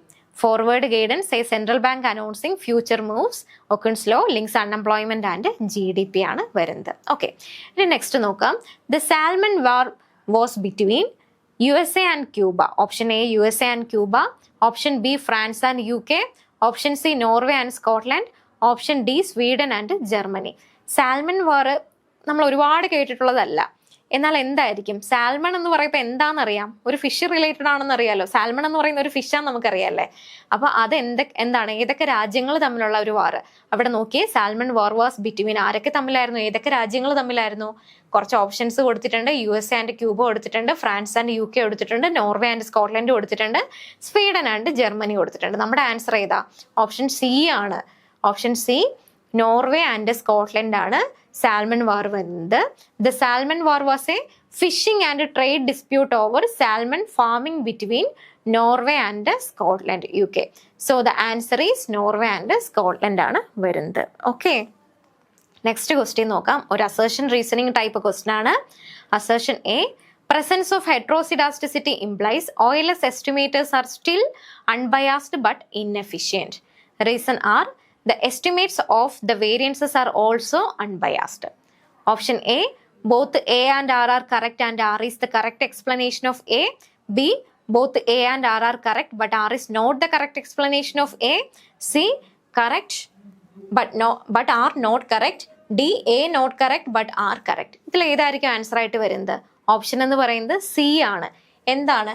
A correct ആണ്, പക്ഷേ R കറക്റ്റ് അല്ല. ഇവിടെ നോക്കിയേ, presence of heterosidasticity implies OLS estimators are still unbiased but inefficient ആണ്. അപ്പോൾ അവിടെ എന്താണ്? നമുക്കറിയാം ഹെട്രോസിഡാസ്റ്റിസിറ്റി ഒക്കെ നമ്മൾ പഠിച്ചിട്ടുള്ളതാണ്. എക്കണോമെട്രിക്സിൽ നമ്മൾ ഹെട്രോസിഡാസ്റ്റിസിറ്റിയും എല്ലാം പഠിച്ചിട്ടുണ്ട്. അവിടെ ഫസ്റ്റ് ഓപ്ഷൻ എന്ന് പറയുന്നത് എന്താണ്? അസേർഷൻ നമുക്ക് കറക്റ്റ് ആണ്, പക്ഷേ റീസൺ ഇവിടെ എന്താ കൊടുത്തിരിക്കുന്നത്? The estimates of the variance are also unbiased എന്നാണ് കൊടുത്തിരിക്കുന്നത്. പക്ഷെ അത് ശരിയല്ല. When errors have unequal spread heteroscedasticity, OLS estimates are still correct on average. Unbiased ആണ്, but no longer the most precise, inefficient. A is right but the usual formula for their variance become wrong. Biased ആണ്, which makes standard errors unreliable. അതുകൊണ്ട് തന്നെ R is false ആണ്, പക്ഷെ A എന്ന് പറയുന്നത് correct ആണ്. ഇവിടെ നോക്കിയേ, നെക്സ്റ്റ് ക്വസ്റ്റ്യൻ നമുക്ക് നോക്കാം. Based on beta and gamma coefficients, if beta 2 less than 3 or gamma 2 less than 0, then the curve is said to be. നമുക്കറിയാല്ലേ, നമുക്ക് പഠിച്ചിട്ടുള്ളതാണ്. ഇവിടെ നോക്കാം, ഓപ്ഷൻസ് നോക്കാം. Normal curve, leptokurtic, platykurtic, insufficient data. അപ്പൊ ഇവിടെ എന്താണ്? ബീറ്റയുടെയും ഗാമയും തന്നിട്ടുണ്ട്. ഇവിടെ ബീറ്റ 2 ലെസ് ദാൻ 3യും ഗാമ 2 ലെസ് ദാൻ 0 ആണ്. അങ്ങനെയാണെങ്കിൽ കർവ് എന്തായിരിക്കും എന്നാണ് ചോദിക്കുന്നത്.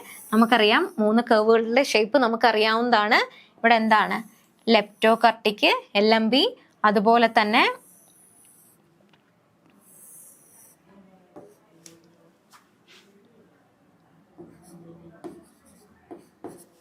എന്തായിരിക്കും നമ്മുടെ ആൻസർ ആയിട്ട് വരുന്നത്? ഏതായിരിക്കും? പ്ലേറ്റികർട്ടിക് ആണ് ആൻസർ ആയിട്ട് വരുന്നത്. ഓപ്ഷൻ C ആണ് നമ്മുടെ ആൻസർ. ഇവിടെ എക്സ്പ്ലനേഷൻ കൊടുത്തിട്ടുണ്ട്.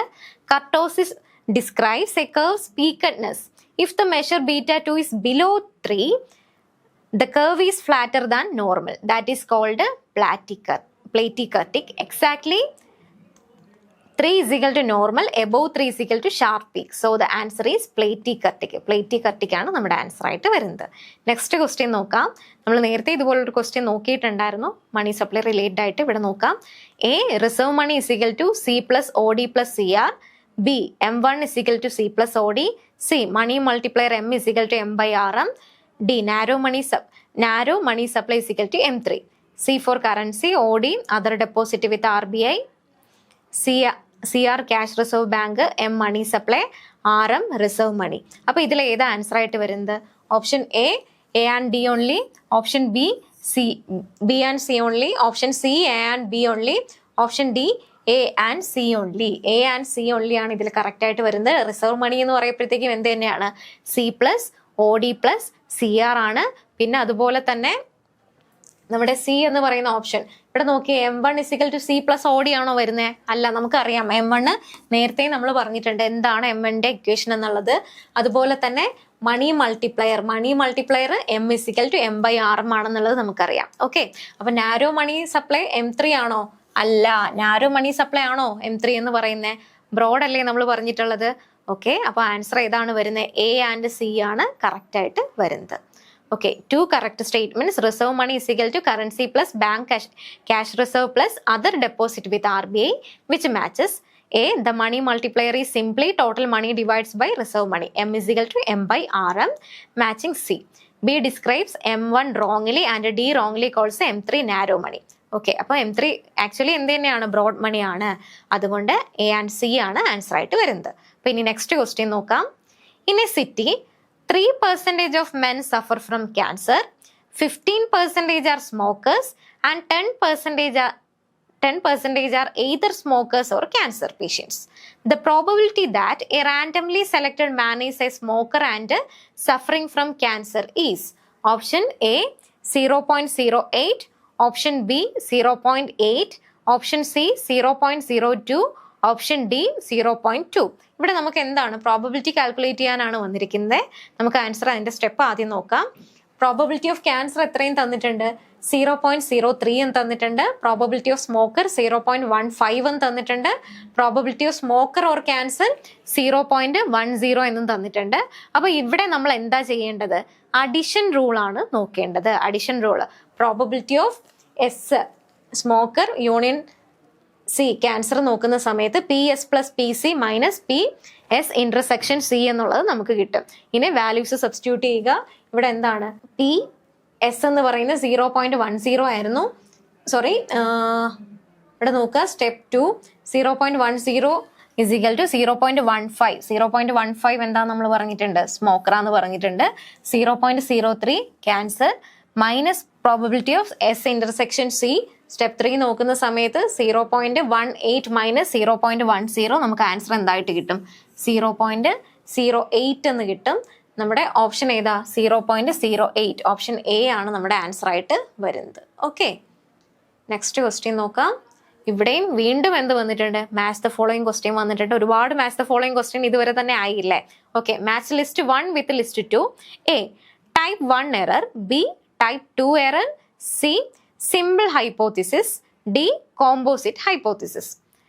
First one, accept H0 when false. Option 2, H0 mu is equal to mu naught and sigma square is equal to sigma O square. Third one, reject H0 when true. 4, H0 mu is equal to mu 0 and sigma square unknown. അപ്പോൾ ഇതിൽ ഏതാ options ആയിട്ട് വരുന്നത്? നമുക്കറിയാം ഈ ഒരു question കിട്ടുന്ന സമയത്തും നമുക്ക് പെട്ടെന്ന് പിന്നെയും ഒരു കൺഫ്യൂഷൻ വരുന്നത് ഏതാണ്? സിമ്പിൾ ഹൈപ്പോത്തിസിസും കോമ്പോസിറ്റ് ഹൈപ്പോത്തിസിസും ഉണ്ട്. അല്ലാണ്ട് തന്നെ ടൈപ്പ് 1 എററും ടൈപ്പ് 2 എററും നമ്മൾ ഒരുപാട് കേട്ടിട്ടുള്ളതാണ്. ടൈപ്പ് 1 എററിൽ നമ്മൾ എന്താ പറയുന്നത്? ടൈപ്പ് 1 എറർ എന്ന് പറയുമ്പോഴത്തേക്കും ഒരു കറക്റ്റ് വാല്യൂ ആയിരുന്നിട്ട് നമ്മൾ എന്ത് ചെയ്യുവാണ്? H0 കറക്റ്റ് ആയിരുന്നിട്ട് നമ്മൾ എന്ത് ചെയ്യുക? അതിനെ റിജക്റ്റ് ചെയ്യുന്നതിനെയാണ് എന്തെന്ന് പറയുന്നത്? ടൈപ്പ് 1 എന്ന് പറയുന്നത്. ടൈപ്പ് 1 എറർ എന്ന് പറയുന്നത്. ടൈപ്പ് 2 എറർ ആവുമ്പോഴോ തെറ്റായിരുന്നിട്ടും അതിനെ അക്സെപ്റ്റ് ചെയ്താൽ അതിനെ എന്തെന്ന് പറയും? ടൈപ്പ് 2 എറർ എന്നും പറയും. അപ്പൊ ഇവിടെ തന്നെ നോക്കിയേ, ടൈപ്പ് 1 എറർ, എറർ എ എന്തായിരിക്കും? 3 ആണ് വരുന്നത്. Type 1 error reject H0 when true. അവിടെ ഏതാ? A3 വരുന്ന ഓപ്ഷൻ ഏതാ? A3 വരുന്ന ഓപ്ഷൻസ് 2 എണ്ണാണ് ഉള്ളത്. അപ്പോൾ തന്നെ നമുക്ക് ഏതൊക്കെ ഡിലീറ്റ് ചെയ്യാനായിട്ട് സാധിക്കും? ബിയും ഡിയും ഡിലീറ്റ് ചെയ്യാനായിട്ട് സാധിക്കും. പിന്നെ വരുന്നത് ഏതൊക്കെയാ ഓപ്ഷൻസ്? എയും സി ആണ് ഉള്ളത്. പിന്നെ അതുപോലെ ഈസി ആയിട്ട് കണ്ടുപിടിക്കാൻ പറ്റുന്ന അടുത്ത ഏതാ? ടൈപ്പ് 2 എറർ നമുക്കറിയാം അല്ലേ? ടൈപ്പ് 2 എറർ എന്താ ചെയ്യുന്നത്? അക്സെപ്റ്റ് അല്ലേ ചെയ്യുന്നത്? അപ്പം B type 2 error accept first 1 അല്ലേ വരുന്നത്? ബി 1 വരും. ഇതാ വീണ്ടും 2 ഓപ്ഷൻസ് തന്നെ വരുന്നുണ്ട്. പിന്നെ ഏതൊക്കെയാ വരുന്നത്? സിമ്പിൾ ഹൈപ്പോത്തിസിസും അതുപോലെ തന്നെ കോമ്പോസിറ്റ് ഹൈപ്പോത്തിസിസും വരും. നമ്മുടെ ഓപ്ഷനായിട്ട് വരുന്നത് ഏതാണ്? സി ആണ് വരുന്നത്. അപ്പൊ സി നോക്കുക. എ എന്ന് പറയുന്ന 3 ആണ്, നമ്മൾ ഓൾറെഡി കണ്ടായിരുന്നു. പിന്നെ ബി എന്ന് പറയുന്ന ഏതാ? ടൈപ്പ് 2 എറർ എന്ന് പറയപ്പോഴത്തേനും നമ്മൾ കണ്ടു എന്താണ്? Accept H0 when false. പിന്നെ അതിനുശേഷം സി എന്ന് പറയുന്ന ഓപ്ഷൻ 2 ആ. സി എന്ന് പറയുന്ന ഏതാ? സിമ്പിൾ ഹൈപ്പോത്തിസിസ് H0 μ=μ0 എന്നാണ് വരുന്നത്. അപ്പൊ നമ്മുടെ ആൻസർ എന്ന് പറയുന്ന ഏതാണ്? ഓപ്ഷൻ സി ആണ് നമ്മുടെ ആൻസർ ആയിട്ട് വരുന്നത്. Type 1 error rejecting a true claim. Type 2 error accepting a false claim. A simple hypothesis pins down everything. Both mean and variance known ആയിരിക്കും. A composite hypothesis leave something unspecified like unknown variance. Okay, next question നോക്കാം. Next question എന്ന് പറയുന്ന ഒരു assertion reasoning type question ആണ്. Assertion A: when every one trades competitively all mutually beneficial traders are completed and the equilibrium allocation is efficient. Reason: even if a trade from an inefficient allocation makes everyone better off, the new allocation is not necessarily efficient. അപ്പോൾ എന്താണ് ഈ ഒരു option കാണുന്ന സമയത്ത് തന്നെ ഏകദേശം നമുക്ക് ആൻസറിലോട്ട് എത്തിപ്പെടാനായിട്ട് സാധിക്കും. അസേർഷനും റീസണിങ്ങും. അപ്പം ഇതിൽ ഏതായിരിക്കും ആൻസർ ആയിട്ട് വരുന്നത്? A, both A and R R correct and R is the correct explanation of A. Option B, both A and R correct but R is not the correct explanation of A. C, A correct but R not correct. D, A not correct but R correct. ഇതിൽ ഏതായിരിക്കും answer ആയിട്ട് വരുന്നത്? Answer എന്ന് പറയുന്നത് B ആണ്. Both A and R correct തന്നെയാണ്, പക്ഷെ R എന്ന് പറയുന്നത് എന്തല്ല? കറക്റ്റ് എക്സ്പ്ലനേഷൻ അല്ല. അപ്പൊ എക്സ്പ്ലനേഷൻ നോക്കാം. അവിടെ എന്താണ്? ബോത്ത് സ്റ്റേറ്റ്മെന്റും എന്ത് തന്നെയാണ്? ട്രൂ സ്റ്റേറ്റ്മെന്റ് ആണ്. A is the first welfare theorem. Competitive trade reaches an efficient outcome. പിന്നെ R point out that one beneficial trade alone may not reach full efficiency but they describe different situations. അതുകൊണ്ടാണ് എന്ത് പറയുന്നത്? എയും ആറും എന്ത് തന്നെയാണ്? Correct തന്നെയാണ്, പക്ഷേ കറക്റ്റ് എക്സ്പ്ലനേഷൻ അല്ല വരുന്നത്. ഓക്കെ, ഇനി നെക്സ്റ്റ് ക്വസ്റ്റ്യൻ നോക്കാം. ഇതും എന്താണ്? ഒരു മാച്ച് ദ ഫോളോയിങ് ക്വസ്റ്റ്യൻ ആണ്. മാച്ച് ലിസ്റ്റ് 1 ഏതൊക്കെയാ ഉള്ളത്? First 1 Harold and Romer. B Lucas and Romer. C Arthur Lewis. Option D Michael Todaro. List 2 ഏതൊക്കെയാ വരുന്നത്? First 1 constancy of capital output ratio. Second 1 dual economy with capital and non capital sector. 3 investment as a double edged sword. 4 rural urban migration. Okay, അപ്പൊ ഇവിടെ നോക്കിയേ, Harold and റോമർ ഉണ്ട്, Lucas and റോമർ ഉണ്ട്, Arthur Luis ഉണ്ട്, Michael ടൊഡാരോ. അപ്പൊ ഇതിൽ നമുക്ക് ഓരോന്നായിട്ട് നോക്കാം. മൈക്കൽ ടൊഡാരോ എന്ന് പറയുമ്പോൾ തന്നെ നമുക്കറിയാം എന്താണ്? എന്തുമായിട്ട് റിലേറ്റഡ് ആണ്? മൈഗ്രേഷനുമായിട്ട് റിലേറ്റഡ് ആണ്. മൈക്കൽ ടൊഡാരോ ഏതുമായിട്ട് റിലേറ്റഡ് ആണ്? മൈഗ്രേഷൻ. അപ്പൊ ഇവിടെ ഉണ്ട്, ഇതാ നോക്കിയേ, D4 rural and urban migration. ഇവിടെ നോക്കിയേ, D4 വരുന്ന 2 ഓപ്ഷൻസാണ് ഉള്ളത്. അപ്പൊ നമുക്ക് ഏതൊക്കെ എലിമിനേറ്റ് ചെയ്യാം? ഡിയും എയും എലിമിനേറ്റ് ചെയ്യാം. അപ്പൊ ഇനി നമുക്ക് ഏതൊക്കെ ഉണ്ട്? ബിയും ഉണ്ട്, സിയും ഉണ്ട്. നെക്സ്റ്റ് നോക്കിയേ, ഹരോൾഡ് ആൻഡ് ഡോമർ വരുന്ന സമയത്ത് നമുക്ക് ഏതറിയാം? ഏതാണ് നമ്മുടെ ഓപ്ഷൻ എന്ന് പറയുന്നത്? ഹരോൾഡ് ആൻഡ് ഡോമർ വരുന്ന സമയത്ത് അവിടെ എന്ത് പറയുന്നുണ്ട്? Investment as a double edged sword എന്ന് പറയുന്നില്ലേ ഹരോൾഡ് ഡോമർ മോഡലില്? ഇൻവെസ്റ്റ്മെന്റ് എന്ന് പറയുന്നത് എന്താണ്? ഡബിൾ എഡ്ജ്ഡ് സോഡ് ആണെന്ന് പറയുന്നുണ്ട്. അപ്പം ഹരോൾഡ് ഡോമർ മോഡൽ എ എന്ന് പറയുന്ന ഓപ്ഷൻ 3 ആണ് വരുന്നത്. എ ഓപ്ഷൻ 3 വരുമ്പോൾ ആൻസർ എന്തായിരിക്കും? നമുക്ക് ഓപ്ഷൻ ബി ആണ് കിട്ടി. A3 B1 C2 D4. നോക്കിയേ, നമ്മുടെ ആൻസർ എന്ന് പറയുന്നത് ഏതാ? ഓപ്ഷൻ ബി ആണ് ആൻസർ ആയിട്ട് വരുന്നത്. എ ഹരോൾഡ് ഡോമർ ഏതാ? Investment as a double edged sword. പിന്നെ അതിനുശേഷം Lucas and Romer. Lucas and Romer ഏതിലാ വരുന്നത്? ലൂക്കാസ് ആൻഡ് റോമർ വരുമ്പം constancy of capital output ratio ആണ് വരുന്നത്. പിന്നെ സി എന്ന് പറയുന്നത് എന്താണ്? Arthur Luis. ആർതർ ലൂയിസിന്റെ പറയുന്ന സമയത്ത് നമുക്ക് അവിടെ എന്തറിയാം? 2 sectors, dual economy with capitalist and non capitalist sector ആണ് വരുന്നതെന്ന് അറിയാം. അപ്പൊ ആൻസർ എന്താണ്? ബി ആണ് നമ്മുടെ ആൻസർ ആയിട്ട് വരുന്നത്. Harold Domar investment as a double edged sword. Lucas and Romer, endogenous growth with constant capital output assumption, Lewis, the dual economy of traditional and modern sector, Todaro, rural to urban migration. Okay, ഇനി the next നോക്കാം. Arrange the correct chronological order. അപ്പൊ നമുക്ക് എന്ത് തന്നിട്ടുണ്ട്? കുറച്ച് കാര്യങ്ങൾ തന്നിട്ടുണ്ട്, കുറച്ച് കമ്മിറ്റീസിനെ കുറിച്ചിട്ടാണ് തന്നിട്ടുള്ളത്. കമ്മിറ്റി കുറച്ച് കാര്യങ്ങളും പറഞ്ഞിട്ടുണ്ട്. അതെല്ലാം എന്താണ്? റൈറ്റ് സ്റ്റേറ്റ്മെന്റ്സ് തന്നെയാണ് വന്നിട്ടുള്ളത്. പക്ഷെ നമ്മൾ അവിടെ എന്തറിഞ്ഞിരിക്കണം? ക്രൊണോളജിക്കൽ ഓർഡർ ആണ്. ഓരോ വർഷം അനുസരിച്ചിട്ട് നമ്മൾ ഏതാണ് ഒരു അസെൻഡിങ് ഓർഡറിൽ നമ്മൾ നോക്കണം. അപ്പൊ ഇവിടെ നോക്കിയേ, ശങ്കരാചാര്യ കമ്മിറ്റി, പാർത്ഥസാരഥി ഷോം കമ്മിറ്റി, പിന്നെ വിജയ് കേൽക്കാർ കമ്മിറ്റി, അരവിന്ദ് സുബ്രഹ്മണ്യൻ കമ്മിറ്റി. അപ്പൊ അതിൽ കുറച്ച് കമ്മിറ്റീസ് ഒക്കെ ഈ ലേറ്റസ്റ്റ് ആയിട്ടുള്ള കുറച്ച് GST റിലേറ്റഡ് ആണെന്നുള്ളതൊക്കെ നമുക്കറിയാം. എന്തായിരിക്കും GST എന്ന് പറയുമ്പോഴത്തേക്കും ഈ ഇടക്കാലത്തൊക്കെ ഒരു 2000 ശേഷം 2010 ശേഷമാണെന്നുള്ളതൊക്കെ നമുക്കറിയാം അല്ലേ. 2015 ശേഷമാണ് GST എന്നുള്ളത് അറിയാം. പിന്നെ ബാക്കി കുറച്ച് കമ്മിറ്റികളുണ്ട്. വിജയ് കേൽക്കാർ കമ്മിറ്റി ഉണ്ട്. ടാക്സ് റിഫോംസിനെ കുറിച്ച് അത് നമ്മൾ കേട്ടിട്ടുണ്ട്. കുറച്ച് മുന്നേ ഉള്ള കമ്മിറ്റി അല്ലേ, 2002 ഒരു റേഞ്ചിൽ. അപ്പൊ നമ്മുടെ ആൻസർ ഏതായിരിക്കും വരുന്നത്? ഓപ്ഷൻ സി ആണ് വരുന്നത്. ഫസ്റ്റ് വൺ ഏത് തന്നെയാണ്? നമ്മുടെ വിജയ് കേൽക്കാർ കമ്മിറ്റിയാണ്, ടാക്സ് റിഫോംസ്. പിന്നെ അതിനുശേഷം second one Parthasarathi Shome committee ഉണ്ട്. പിന്നെ D option Arvind Subramanian committee, പിന്നെ ശങ്കരാചാര്യ കമ്മിറ്റി. അപ്പൊ ആൻസർ ഏതാണ്? ഓപ്ഷൻ സി ആണ്. നമുക്ക് ഓരോന്നായിട്ട് നോക്കാം. അപ്പൊ ഇവിടെ നോക്കിയേ, കേൽക്കർ 2002 ആണ് വരുന്നത്, ഷോം 2012 വരുന്നുണ്ട്, സുബ്രഹ്മണ്യൻ 2015, ആചാര്യ കമ്മിറ്റി 2016 ആണ് വരുന്നത്. ഓക്കെ, ഇനി നോക്കാം. Match theories to their real authors. വീണ്ടും ഒരു മാച്ച് ദ ഫോളോയിങ് വരികയാണ്. അപ്പൊ ഇവിടെ എന്താണ് റിയൽ? അവിടെ എന്താണ്? കുറച്ച് തിയറീസ് തന്നിട്ടുണ്ട്, അതുപോലെ തന്നെ റിയൽ ഓതേഴ്സിനെയും കൊടുത്തിട്ടുണ്ട്. അപ്പൊ ഇതിൽ ഏതൊക്കെയാണ് ശരി എന്നുള്ളത് നമുക്ക് നോക്കണം. First one, innovation theory of business cycle by Jorgenson. B, pure monetary theory of Hawtrey, monetary over investment theory by Clark, multiplier acceleration interaction theory by Samuelson. ഇതിൽ ഏതൊക്കെയാ കറക്റ്റ് എന്ന് നമുക്ക് ആദ്യമേ തന്നെ കാണാം. ഇന്നവേഷൻ തിയറി എന്ന് പറയുമ്പോൾ തന്നെ ഫസ്റ്റ് ഇന്നവേഷൻ എന്ന് പറയുമ്പോൾ തന്നെ നമ്മുടെ മനസ്സിൽ വരുന്ന പേര് ഏതാ? ഷുംബീറ്ററിന്റെ പേരാണ് വരുന്നതല്ലേ. അപ്പൊ ഫസ്റ്റ് വൺ തന്നെ നോക്കിയേ, innovation theory of business cycle എന്ന് പറയുന്ന ജോർജൻസന്റെ ആണോ? അല്ല. അപ്പൊ അവിടെ എന്ത് മനസ്സിലായി? എ എന്ന് പറയുന്ന തെറ്റാണെന്ന് മനസ്സിലായി. എ എന്ന് പറയുന്ന ഓപ്ഷൻ തെറ്റാണെന്നുണ്ടെങ്കിൽ നമുക്ക് ഇതിൽ ഏതൊക്കെ എലിമിനേറ്റ് ചെയ്യാൻ നോക്കിയേ. എ എലിമിനേറ്റ് ചെയ്യാം, സി എലിമിനേറ്റ് ചെയ്യാം, ഡി എലിമിനേറ്റ് ചെയ്യാം. ബാക്കിയുള്ള ഓപ്ഷൻസ് നോക്കാണ്ട് തന്നെ നമുക്ക് ഈസി ആയിട്ട് എന്തിലോട്ട് എത്തിപ്പെടാനായിട്ട് സാധിക്കും? ആൻസറിലോട്ട് എത്തിപ്പെടാനായിട്ട് സാധിക്കും.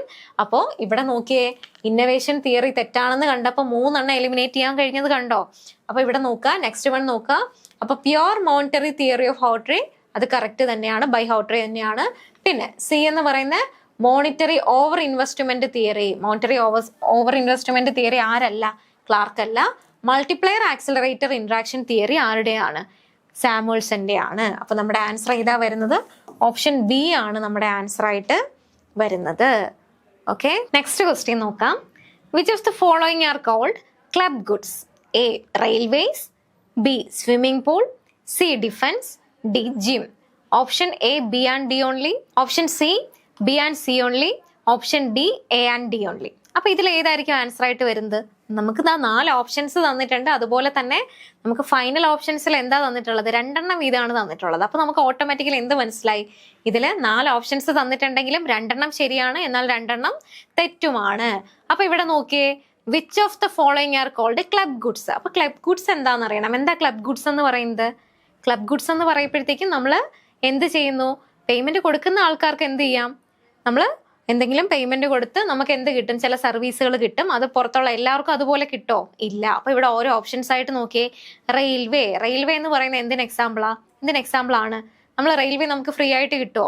അതുപോലെ ആരെങ്കിലും ഒരാൾ യൂസ് ചെയ്തു എന്ന് പറഞ്ഞ് വേറൊരാൾക്ക് അതിന്റെ യൂസ് കുറവാകുകയോ അങ്ങനെ എന്തെങ്കിലും ചെയ്യുന്നുണ്ടോ? ഇല്ല. പിന്നെ നോക്കിയേ, സ്വിമ്മിംഗ് പൂൾ ഉണ്ട്, ഡിഫൻസ് ഉണ്ട്, ജിം ഉണ്ട്. അപ്പൊ ഇതിൽ സ്വിമ്മിംഗ് പൂൾ എന്ന് പറയുന്നത് എന്തിന് എക്സാമ്പിൾ ആണ്? ബി ഉണ്ടെന്ന് നമുക്ക് മനസ്സിലായി. ബി എന്താണ്? സ്വിമ്മിംഗ് പൂള് ക്ലബ് ഗുഡിന് എക്സാമ്പിൾ ആണ്. അപ്പൊ ബി വരുന്ന ഓപ്ഷൻസ് നോക്കിയേ. ഇത് നമുക്ക് ഒഴിവാക്കിക്കൂടെ? ബി എന്തായാലും ഉണ്ടെന്ന് മനസ്സിലായില്ലേ? അപ്പോൾ ഡി നമുക്ക് എലിമിനേറ്റ് ചെയ്യാനായിട്ട് സാധിക്കും. പിന്നെ ഡിഫൻസ് എന്ന് പറയുന്നത് എന്താ? ഒരു പബ്ലിക് ഗുഡ് ആണല്ലേ. അപ്പൊ അതെന്തല്ല എന്ന് മനസ്സിലായി. ഡിഫൻസ് പബ്ലിക് ഗുഡ് ആണ്, അതെന്തല്ല? ക്ലബ് ഗുഡ് അല്ല എന്ന് നമുക്കറിയാം. അപ്പൊ സി വരുന്ന ഓപ്ഷൻ നമുക്ക് എലിമിനേറ്റ് ചെയ്യാനായിട്ട് സാധിക്കും. പിന്നെ ജിം എന്ന് പറയുന്നതും എന്ത് തന്നെയാണ്? എന്തിന് എക്സാമ്പിളാ? ഒരു ക്ലബ് ഗുഡിന് എക്സാമ്പിൾ ആണ്. അപ്പം ഏതൊക്കെ ആൻസർ ആയിട്ട് വരുന്നത്? ഓപ്ഷൻസ് ബിയും വരുന്നുണ്ട്, ഡിയും വരുന്നുണ്ട്. ബിയും ഡിയും വരുന്ന സമയത്ത് നമ്മുടെ ആൻസർ ഏതായിരിക്കും? എ ആണ് ആൻസർ ആയിട്ട് വരുന്നത്. A club good is one you can be shut out of unless you join or pay. But many people can enjoy it at once until it gets crowded, like a swimming pool or a gym. Defense is a pure public good and railway are more like a private service. So, B and D ആണ് നമ്മുടെ answer ആയിട്ട് വരുന്നത്. Next question നോക്കാം. Statement 1. Green Revolution increased production of final cereals via HYV seeds, fertilizers and chemicals. Statement. Green Revolution led to decline in coarse cereal production as area shifted to other crops. അപ്പോൾ ഇവിടെ എന്താ വന്നിരിക്കുന്നത്? Option A both statement 1 and 2 are correct. Option B both statement 1 and 2 are incorrect. Option C statement 1 correct but 2 incorrect. Option D statement 1 correct but 2 incorrect. 2 correct. നമുക്കറിയാം high yielding variety സീഡ്സും അതുപോലെ തന്നെ green റെവല്യൂഷനും ഒക്കെ 1960s മെക്സിക്കോയിൽ ആര് start ചെയ്തു? Norman Borlaug start ചെയ്തതാണ്. പിന്നെ അതിനുശേഷം നമ്മുടെ ഇന്ത്യയിൽ 1960s തന്നെ എന്ത് ചെയ്തു? ഇവിടെ ഗ്രീൻ റെവല്യൂഷൻ അഡോപ്റ്റ് ചെയ്തിട്ടുണ്ടായിരുന്നു. ഗ്രീൻ റെവല്യൂഷൻ ചെയ്ത് നടപ്പിലാക്കിയ സമയത്ത് നമുക്കറിയാം അതിന്റെ ഫീച്ചേഴ്സ് ആയിട്ട് നമ്മൾ പഠിച്ചിട്ടുള്ളതാണ് എന്തൊക്കെ? ഹൈ ഈൽഡിങ് വെറൈറ്റി സീഡ്സും കെമിക്കൽ ഫെർട്ടിലൈസേഴ്സും ഒക്കെ അല്ലെ. അതുപോലെ തന്നെ നമ്മൾ അതിനെ വീറ്റ് റെവല്യൂഷൻ എന്നൊക്കെ പറഞ്ഞ് കളിയാക്കിയിട്ടൊക്കെ ഇല്ലേ ആൾക്കാർ. കൂടുതലും എന്തായിരുന്നു? വീറ്റിന്റെ ഒക്കെ പ്രൊഡക്ഷൻ ആയിരുന്നു അന്ന് കൂടിയത്. അപ്പൊ സെക്കൻഡ് ഓപ്ഷൻ നോക്കിയേ, green revolution led to decline in coarse cereal production as area shifted to other crops. ഞാൻ നേരത്തെ തന്നെ പറഞ്ഞു ഗ്രീൻ റെവല്യൂഷൻ വന്ന സമയത്ത് കൂടുതൽ ഇമ്പോർട്ടൻസ് എന്തിനൊക്കെ ആയിരുന്നു? വീറ്റിനൊക്കെ ആയിരുന്നു. അപ്പൊ ഇവിടെ നമുക്ക് എന്താന്ന് മനസ്സിലാവും? Both statement 1 and 2 are correct ആണെന്നുള്ളത് മനസ്സിലാവും. ഓപ്ഷൻ എ ആണ് നമ്മുടെ ആൻസർ ആയിട്ട് വരുന്നത്. Both statement 1 and 2 are correct. Green Revolution boosted fine cereals like wheat and rice using high yield seeds and fertilizers. And the same time coarse cereals like jowar and bajra lost ground as farmers switched land to the more profitable crops. Okay, next question നോക്കാം. If probability of A is equal to 1/5 and probability of B is equal to 1/3 and A and B are mutually exclusive, the probability that neither A nor B occurs. അപ്പോൾ ഇവിടെ എന്താണ്? Probability related question ആണ്. Probability of A തന്നിട്ടുണ്ട്, അതുപോലെ ബിന്റെ value തന്നിട്ടുണ്ട്, അതുപോലെ അവിടെ എന്തും പറഞ്ഞിട്ടുണ്ട്? മ്യൂച്വലി എക്സ്ക്ലൂസീവ് ആണെന്ന് പറഞ്ഞിട്ടുണ്ട്. അവിടെ നെയ്തർ എ നെയ്തർ ബി വരാനുള്ള പ്രോബബിലിറ്റി എന്താണെന്നാണ് ചോദിച്ചിട്ടുള്ളത്. നമുക്ക് സ്റ്റെപ്പ് നോക്കാം. ഇവിടെ ഓരോന്നും തന്നിട്ടുണ്ട്. Probability of 1/5, probability of B 1/3 and A and B mutually exclusive ആണെന്ന് പറഞ്ഞിട്ടുണ്ട്. Mutually exclusive probability of A union B is equal to probability of A plus probability of B is equal to നമുക്ക് എങ്ങനെയാണ്? ഇവിടെ തന്നിട്ടുണ്ട് 1/5 plus 1/3. Calculate ചെയ്യുന്ന സമയത്ത് നമുക്ക് എന്തെന്ന് കിട്ടും? 3/15 പ്ലസ് 5/15 ഇസ് ഈക്വൽ ടു നമ്മുടെ ആൻസർ എന്തായിട്ട് വരും? 8/15 എന്ന് വരും. പിന്നെ നമുക്ക് എന്താ വേണ്ടത്? എയോ ബിയോ ചാൻസ് ഇല്ല എന്നുള്ളതല്ലേ പറഞ്ഞിരിക്കുന്നത്? നെയ്തർ എ ഓർ ബി അല്ലേ പറഞ്ഞിരിക്കുന്നത്? നെയ്തർ എ നോർ ബി എന്നാണ് പറഞ്ഞിട്ടുള്ളത്. അപ്പൊ ഇവിടെ എന്താ? Is equal to 1 minus probability of A union B നമ്മൾ കാൽക്കുലേറ്റ് ചെയ്യണം. എ യൂണിയൻ ബി എത്രയാണ് നമുക്ക് കിട്ടിയിട്ടുണ്ട്? 1 മൈനസ് 8/15 കിട്ടുമ്പോൾ ആൻസർ എന്താന്ന് കിട്ടും? 7/15 എന്ന് കിട്ടും. അപ്പൊ നമ്മുടെ ഓപ്ഷൻ എന്ന് പറയുന്നത് എന്താണ്? ഓപ്ഷൻ സി ആണ്. സി ആണ്. 7/15 ആണ് നമ്മുടെ ആൻസർ ആയിട്ട് വരുന്നത്. ഓക്കെ, നെക്സ്റ്റ് ക്വസ്റ്റ്യൻ നോക്കാം. Assertion A, standard deviation x plus a is equal to standard deviation x minus b is equal to standard deviation x and standard deviation ax is equal to a square into sd x. Reason are sd is independent of change of origin but not of scale. ഇവിടെ എന്താ വരുന്നേ? Assertion reasoning type ആണ്. Standard deviation relate ചെയ്തിട്ടുള്ള ഒരു question ആണ് വന്നിരിക്കുന്നത്. First option എന്താ? Both A and R R correct ആണ്. R is the correct explanation of A. B, both A and R correct but R is not the correct explanation of A. Option C, A correct but R not correct. D, A not correct but R correct. ഇതിന്റെ answer ആയിട്ട് എന്താ വരുന്നത്? Option D ആണ് നമ്മുടെ answer ആയിട്ട് വരുന്നത്. അപ്പോൾ ഇവിടെ എക്സ്പ്ലനേഷൻ നോക്കാം. Standard deviation ignores shifting the data, change of origin, adding or subtracting A constant but does change when you stretch it. അപ്പോൾ ഇവിടെ എന്താണ്? സ്റ്റാൻഡേർഡ് ഡീവിയേഷൻ നമ്മൾ എടുക്കുന്ന സമയത്ത് എന്താണ്? അഡീഷനോ സബ്ട്രാക്ഷനോ വന്നാൽ അവിടെ എന്ത് വരത്തില്ല? വാല്യൂസിൽ ചേഞ്ച് വരത്തില്ല. പക്ഷെ ചേഞ്ച് ഓഫ് സ്കെയിൽ വന്നാൽ അവിടെ ചേഞ്ച് ഓഫ് സ്കെയിൽ എന്ന് പറഞ്ഞാൽ എന്താണ്? Multiplying or dividing by a constant. മൾട്ടിപ്ലൈയോ ഡിവൈഡ് ചെയ്യുകയോ ഒരു കോൺസ്റ്റന്റ് മൾട്ടിപ്ലൈയോ ഡിവൈഡ് ചെയ്യുകയോ ചെയ്യുന്ന സമയത്ത് എന്ത് സംഭവിക്കും? അതിന്റെ വാല്യൂവിന് ചേഞ്ച് വരും. Okay, but statement A has an error. Multiplying X by A multiplies the SD by modulus a not a square. So a is wrong while r is right. അപ്പൊ ഇവിടെ എന്താ ആൻസർ ആയിട്ട് വരുന്നത്? എ എന്തായിരുന്നു? Wrong. പക്ഷെ R എന്ന് പറയുന്നത് right ആയിരുന്നു. A wrong, R right. അപ്പോൾ നമ്മുടെ ഓപ്ഷൻ ഡി ആണ് നമ്മുടെ ആൻസർ ആയിട്ട് വരുന്നത്. ഓക്കെ, നെക്സ്റ്റ് ക്വസ്റ്റ്യൻ നോക്കാം. The main feature of embedded technical progress is option A exogenous technical progress not dependent on capital accumulation.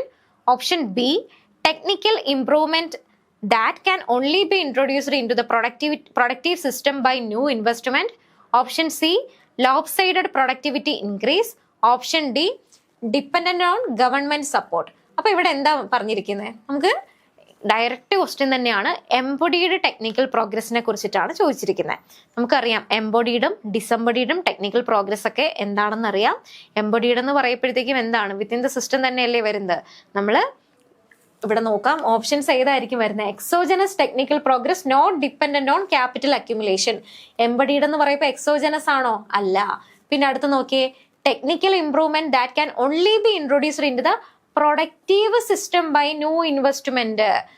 പിന്നെ അപ്പൊ ഇവിടെ എന്താണ്? നമുക്കറിയാല്ലേ എംബഡീഡ് എന്ന് പറയുമ്പോഴത്തേക്കും എന്തായിരിക്കും? Technical improvement that can only be introduced in to the productive system by new investment നടത്തിയിട്ടുള്ള ആ ഒരു ടെക്നിക്കൽ ഇംപ്രൂവ്മെന്റ് ആണല്ലേ പറയുന്നത്. അപ്പം അവിടെ എന്താണ് വരുന്നത്? ഓപ്ഷൻ, അതുകൊണ്ട് തന്നെ ഓപ്ഷൻ ബി ആയിരിക്കും നമ്മുടെ ആൻസർ ആയിട്ട് വരുന്നത്. ലോപ്സൈഡഡ് പ്രൊഡക്ടിവിറ്റി ഇൻക്രീസ് അല്ല, ഡിപ്പെൻഡന്റ് ഓൺ ഗവൺമെന്റ് സപ്പോർട്ടും അല്ല. നമ്മുടെ ആൻസർ എന്താണ്? ഓപ്ഷൻ ബി ആണ് നമ്മുടെ ആൻസർ ആയിട്ട് വരുന്നത്. Embedded technical progress is built in to new machine. So the only way to get it to is to buy new equipment. Fresh investment നടത്തിയിട്ടാണെന്ന് നേരത്തെ പറഞ്ഞിട്ടുണ്ടായിരുന്നു. Older machines can capture it. That is exactly what option 2 says. Okay, ഇനി next question നോക്കാം. Which one of the following is not true about rational expectation? Rational എക്സ്പെക്ടേഷനുമായി ബന്ധപ്പെട്ട് ശരിയല്ലാത്ത statement not true ആണെന്നുള്ളത് നോക്കുക. നോട്ട് ട്രൂ സ്റ്റേറ്റ്മെന്റ് ആണ് ചോദിച്ചിരിക്കുന്നത്. First one, rational expectation theory was developed by Hanson. First option വായിച്ചപ്പോൾ തന്നെ നമുക്ക് എന്ത് കിട്ടി? നമ്മുടെ ആൻസർ ഇവിടെ കിട്ടിയിട്ടുണ്ട്. നോട്ട് ട്രൂ സ്റ്റേറ്റ്മെന്റ് അല്ലേ ചോദിച്ചിരിക്കുന്നത്. 4 ഓപ്ഷൻസ് കൊടുത്തിട്ടുണ്ട്. അതിൽ ഒരെണ്ണമാണ് തെറ്റെന്നുള്ളത് അറിയാം, ബാക്കി 3 എന്താണ്? ശരിയാണ്. നമുക്കറിയാം റാഷണൽ എക്സ്പെക്ടേഷൻ എന്ന് പറയുന്ന സമയത്ത് തന്നെ നമ്മുടെ മൈൻഡിൽ വരുന്ന ആരാണ്? പേര് ആരുടെയൊക്കെയാണ്? മുത്തിന്റെ പേര് വരാറുണ്ട്, അതുപോലെ തന്നെ ലൂക്കാസിന്റെ പേരും വരാറുണ്ട്. ഹാൻസൺ ആണോ റാഷണൽ എക്സ്പെക്ടേഷൻ ഡെവലപ്പ് ചെയ്തത്? അല്ല. അപ്പം ഇതല്ല ആൻസർ എന്നുള്ളത് അറിയാം. നോട്ട് ട്രൂ സ്റ്റേറ്റ്മെന്റ് ആയതുകൊണ്ട് നമ്മുടെ ഓപ്ഷൻ എ ആണ് കറക്റ്റ് ആയിട്ട് വരുന്നത്. അപ്പൊ ബി നോക്കിയേ, it is used in decision making by household firms and labour about relevant variables. Rational expectation uses all relevant information. It is not an error free expectation. അപ്പൊ ഈ 3 സ്റ്റേറ്റ്മെന്റും എന്താണ്? ശരിയാണ്. പക്ഷേ തെറ്റായിട്ടുള്ളത് ഏതാ വരുന്നത്? ഓപ്ഷൻ എ ആണ് തെറ്റായിട്ട് വരുന്നത്. അപ്പൊ നമ്മുടെ ആൻസർ ഏതാണ്? എ ആയിരുന്നു.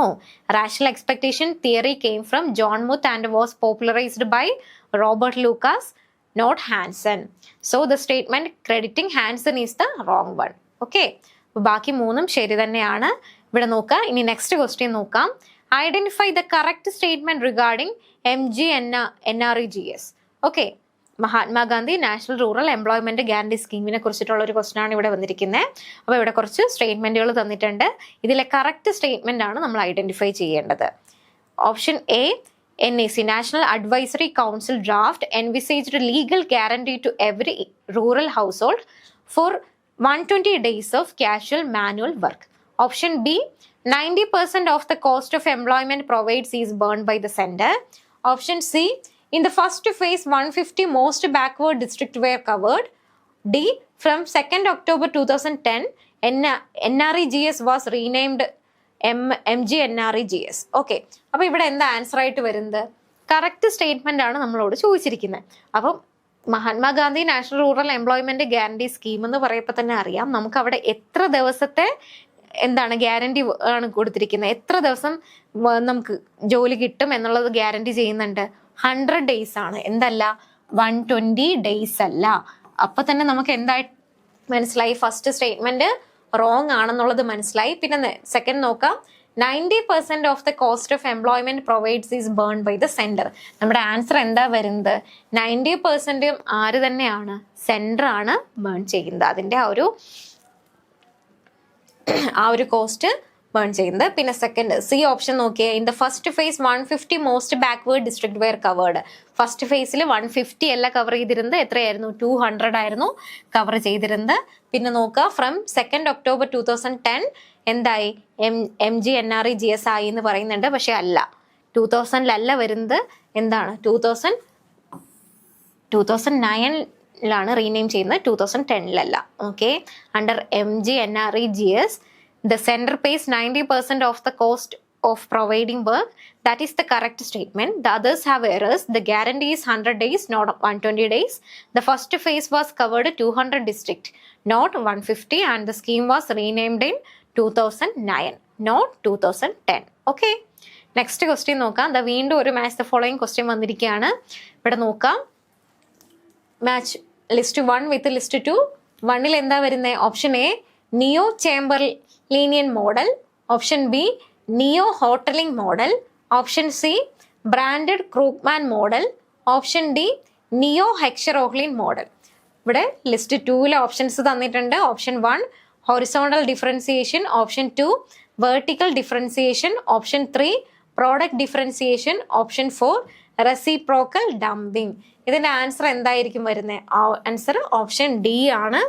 എ എന്ന് പറയുന്നത് 3 ആയിരിക്കും. നിയോ ചേംബർലീനിയൻ മോഡലാണ് എന്തെന്ന് പറയുന്നത്? പ്രൊഡക്റ്റ് ഡിഫറൻസിയേഷൻ വരുന്നത്. ചേംബർലീനിയൻ മോഡൽ നമുക്ക് അല്ലെങ്കിലും അറിയാമല്ലേ, ചേംബർലീനിയൻ എന്ന് പറയുമ്പോൾ തന്നെ പ്രൊഡക്റ്റ് ഡിഫറൻസിയേഷൻ നമുക്കറിയാം. അതുപോലെ തന്നെ നിയോ ഹോട്ടലിംഗ് മോഡൽ എന്ന് പറയുമ്പോഴത്തേക്കും എല്ലാം ഇന്റർനാഷണൽ ട്രേഡുമായിട്ട് റിലേറ്റഡ് ആണ്. ബി എന്ന് പറയുന്നത് എന്താ? ഹൊറിസോണ്ടൽ ഡിഫറൻസിയേഷൻ ആണ് വരുന്നത്. സി എന്ന് പറയുന്നത് ബ്രാൻഡഡ് ക്രൂക്ക്മാൻ മോഡൽ എന്ന് പറയുമ്പോഴത്തേക്കും റെസിപ്രോക്കൽ ഡംപിംഗ് ആണ് വരുന്നത്. പിന്നെ ഡി നിയോ ഹെക്സർ ഓഹ്ലിൻ മോഡൽ എന്ന് പറയുമ്പോഴത്തേക്കും 2 ആണ് ഓപ്ഷനായിട്ട് വരുന്നത്. വെർട്ടിക്കൽ ഡിഫറൻസിയേഷൻ ആണ് ആൻസർ. ഓക്കെ, അപ്പോൾ ഇവിടെ എക്സ്പ്ലനേഷൻ കൊടുത്തിട്ടുണ്ട്. ഇനി നെക്സ്റ്റ് വരുന്നത് എന്താണ്? നാച്ചുറൽ മൊണോപ്പൊളിയുമായിട്ട് റിലേറ്റഡ് ആയിട്ടുള്ള ഒരു ക്വസ്റ്റൻ ആണ് വരുന്നത്. A natural monopoly occurs when option A average cost keeps rising with output over the relevant range, option B average cost remains constant with output, option C average cost first decreases then rises, option D average cost keeps on decreasing with output over the relevant range. എന്താണ്? Natural monopoly ആയിട്ട് related ആയിട്ടുള്ള ഒരു question ആണ്. ഇവിടെ എന്താ സംഭവിക്കുന്നത്? നമ്മുടെ answer എന്തായിരിക്കും? ഓപ്ഷൻ ഡി ആണ് നമ്മുടെ ആൻസർ ആയിട്ട് വരുന്നത്. ഇവിടെ എന്താ? നാച്ചുറൽ മൊണോപ്പൊളി ഒക്കെ ചെയ്യുന്ന സമയത്ത് ആവറേജ് കോസ്റ്റിന് എന്ത് സംഭവിക്കും? Average cost keeps on decreasing with output over the relevant range ആണ് വരുന്നത്. Okay, A natural monopoly happens when one big firm can keep lowering its average cost the more it produces. Huge economies of scale ആണ്. Because costs keep falling, a single firm supplies the whole market more cheaply than several smaller ones. Next question നോക്കാം. The origin of the big push theory of development is based on. Simple question ആണല്ലേ വന്നിരിക്കുന്നത്. ഡെവലപ്മെന്റിൽ simple question ആണ്. Big push തിയറിയുടെ ആ ഒരു origin എവിടെ നിന്നാണ് ചോദിച്ചിരിക്കുന്നത്? A unbalanced economic growth, B low level equilibrium trap and critical minimum effort, C Kaldor's growth laws, option D Harrod's knife edge instability. നമുക്ക് ഈസി ആയിട്ട് തന്നെ ഇതിന്റെ ആൻസറിലോട്ട് എത്തിപ്പെടാനായിട്ട് സാധിക്കും. ബിഗ് പുഷ് തിയറി എന്ന് പറയുമ്പോഴത്തേക്കും തന്നെ അറിയാം ഏതുമായിട്ടൊക്കെയാണ്. അൺബാലൻസ്ഡ് ആണോ? അല്ല. അവിടെ തന്നെ നമുക്ക് ഈസി ആയിട്ട് എലിമിനേറ്റ് ചെയ്യാനായിട്ട് സാധിക്കും. ബാലൻസ്ഡ് ഗ്രോത്ത് ആണ് നമുക്കറിയാം. ലോ ലെവൽ ഇക്വിലിബ്രിയം ട്രാപ്പും അതുപോലെ തന്നെ ക്രിട്ടിക്കൽ മിനിമം എഫേർട്ടുമാണ് ആൻസർ ആയിട്ട് വരുന്നത്. ബാക്കി 2 ഓപ്ഷൻസും എന്താണ്? തെറ്റാണ്. 3 ഓപ്ഷൻസും തെറ്റ് തന്നെയാണ്. നമ്മുടെ ആൻസർ എന്ന് പറയുന്നത് ഏതാണ്? ഓപ്ഷൻ ബി ആണ് ആൻസർ ആയിട്ട് വരുന്നത്. ദ ബിഗ് പുഷ് ഐഡിയ ആരുടെയാണ്? റോസന്റീൻ റൊഡാന്റെ ആണെന്ന് നമുക്കറിയാം. Says a country needs one large coordinated burst of investment to escape underdevelopment. This connects directly to the low level equilibrium trap and Leibenstein's critical minimum effort. അപ്പൊ ഇത് തന്നെയാണ് എന്തില് നമുക്കറിയാം. ഈ 2 തിയറീസുമാണ് എന്തിനു മുന്നോടിയായിട്ട് നമ്മുടെ ആ ഒരു ബിഗ് പുഷ് തിയറി വരുന്നതിന് കാരണമായിട്ടുള്ള 2 തിയറീസ്. ഓക്കെ, ഇനി ഇവിടെ ഒരു ക്വസ്റ്റ്യൻ നോക്കാം. Given demand P = 80 - 3Q and cost TC = 120 + 8Q. Maximum revenue at Q = 12. Maximum revenue at Q = 3. C maximum revenue is 528. D maximum revenues 213. അപ്പൊ നമ്മുടെ ആൻസർ ഏതാണ് വരുന്നത്? A and C only. ഇവിടെ നോക്കിയ options നോക്കിയേ, A and C only, A and D only, B and C only, B and D only. ഇതിൽ നമ്മുടെ answer ഏതാ? Option A ആണ് വരുന്നത്. നമുക്ക് നോക്കാം, ഇവിടെ സൊല്യൂഷൻ കൊടുത്തിട്ടുണ്ട്. Demand P is equal to 80 minus 3Q ആണ്. ഇതിൽ ഫസ്റ്റ് സ്റ്റെപ്പായിട്ട് നമ്മൾ എന്ത് ചെയ്യണം? ടോട്ടൽ റവന്യൂ കാൽക്കുലേറ്റ് ചെയ്യണം. ടോട്ടൽ റവന്യൂ കാൽക്കുലേറ്റ് ചെയ്യാനുള്ള ഇക്വേഷൻ നമുക്കറിയാം, പി ഇൻറ്റു ക്യൂ ആണെന്നറിയാം. ഇവിടെ നോക്കിയേ, total revenue is equal to P into Q is equal to നമുക്ക് എന്താണ്? P is equal to 80 minus 3Q എന്ന് തന്നിട്ടുണ്ടല്ലേ. 80 minus 3Q, Q is equal to 80Q minus 3Q square. അതിനുശേഷം നമ്മൾ എന്ത് ചെയ്യാണ്? അതിനെ ഡിഫറൻഷിയേറ്റ് ചെയ്യുന്ന സമയത്ത് നമുക്ക് എന്തെന്ന് കിട്ടും? 80 മൈനസ് 3Q സ്ക്വയർ എന്തായിട്ട് മാറും? 6Q ആയിട്ട് മാറും. ഡിഫറൻഷിയേറ്റ് ചെയ്യുന്ന സമയത്ത് എന്ത് സംഭവിക്കും? 80Qയിൽ 80യും പിന്നെ 3Q സ്ക്വയർ 6Q ആയിട്ട് മാറുന്നു. R is equal to 0. Step 3 from options the integer value used Q is equal to 12. അപ്പോൾ മാക്സിമം റവന്യൂ 80 ഇൻറ്റു നമ്മൾ അവിടെ എന്താണ് 12, നമുക്ക് Q കിട്ടിയതുകൊണ്ട് അവിടെ വാല്യൂ സബ്സ്റ്റിറ്റ്യൂട്ട് ചെയ്യുന്ന സമയത്ത് നമുക്ക് എന്തെന്ന് കിട്ടും? 528 എന്ന് കിട്ടും. ഓക്കെ, ഇനി നെക്സ്റ്റ് ക്വസ്റ്റ്യൻ നോക്കാം. ഒരു അസേർഷൻ റീസണിങ് ടൈപ്പ് ക്വസ്റ്റ്യൻ ആണ് വരുന്നത്. Assertion: prices of diesel and petroleum products differ across states of India. Reason: these products have not yet been brought under GST by the GST Council. ഈ ഒരു question വായിക്കുന്ന സമയത്ത് തന്നെ അസേർഷനും reasoning കാണുന്ന സമയത്ത് തന്നെ നമുക്ക് ഈസി ആയിട്ട് ആൻസറിൽ എത്തിപ്പെടാനായിട്ട് സാധിക്കും. ഓപ്ഷൻ എ എന്താണ്? Both A and R correct and R is the correct explanation of A. Option B, both A and R correct and R is not the correct explanation of A. Option C, A correct but R not correct. Option D, A not correct but R correct. ഏതാണ് answer ആയിട്ട് വരുന്നത്? A തന്നെയാണ് answer ആയിട്ട് വരുന്നത്. അപ്പൊ ഇവിടെ നോക്കിയേ, prices of diesel and petroleum products നമുക്കറിയാം. ഓരോ സ്റ്റേറ്റിൽ നോക്കുന്ന സമയത്തും എന്താണ്? പെട്രോളിന്റെയും ഡീസലിന്റെയും ഒക്കെ പ്രൈസ് ഡിഫറെന്റ് ആണെന്ന് നമുക്കറിയാം. അതിന് കാരണം എന്താ? GST ഇതുവരെയും എന്ത് ഉൾപ്പെടുത്തിയിട്ടില്ല? പെട്രോളിയം പ്രൊഡക്ട്സ് ഉൾപ്പെടുത്തിയിട്ടില്ല. ഓക്കെ, അതായിരുന്നു reason. Both statements are true and the second explain the first. Because petrol and diesel are still kept outside GST. Each state adds its own tax at a different rate and that's exactly why their prices differ from state to state. Next നോക്കാം. Next question: the Gaussian bargaining approach will work when? Option A, rights of bargaining parties are transferable. Option B, bargaining parties are equally informed. Option C, property rights are legally established. Option D, resources are universally owned. ഇതിൽ ഏതായിരിക്കും answer ആയിട്ട് വരുന്നത്? Gaussian bargaining approach ആണ്. അപ്പൊ അതിൽ എന്തായിരിക്കും വരുന്നത്?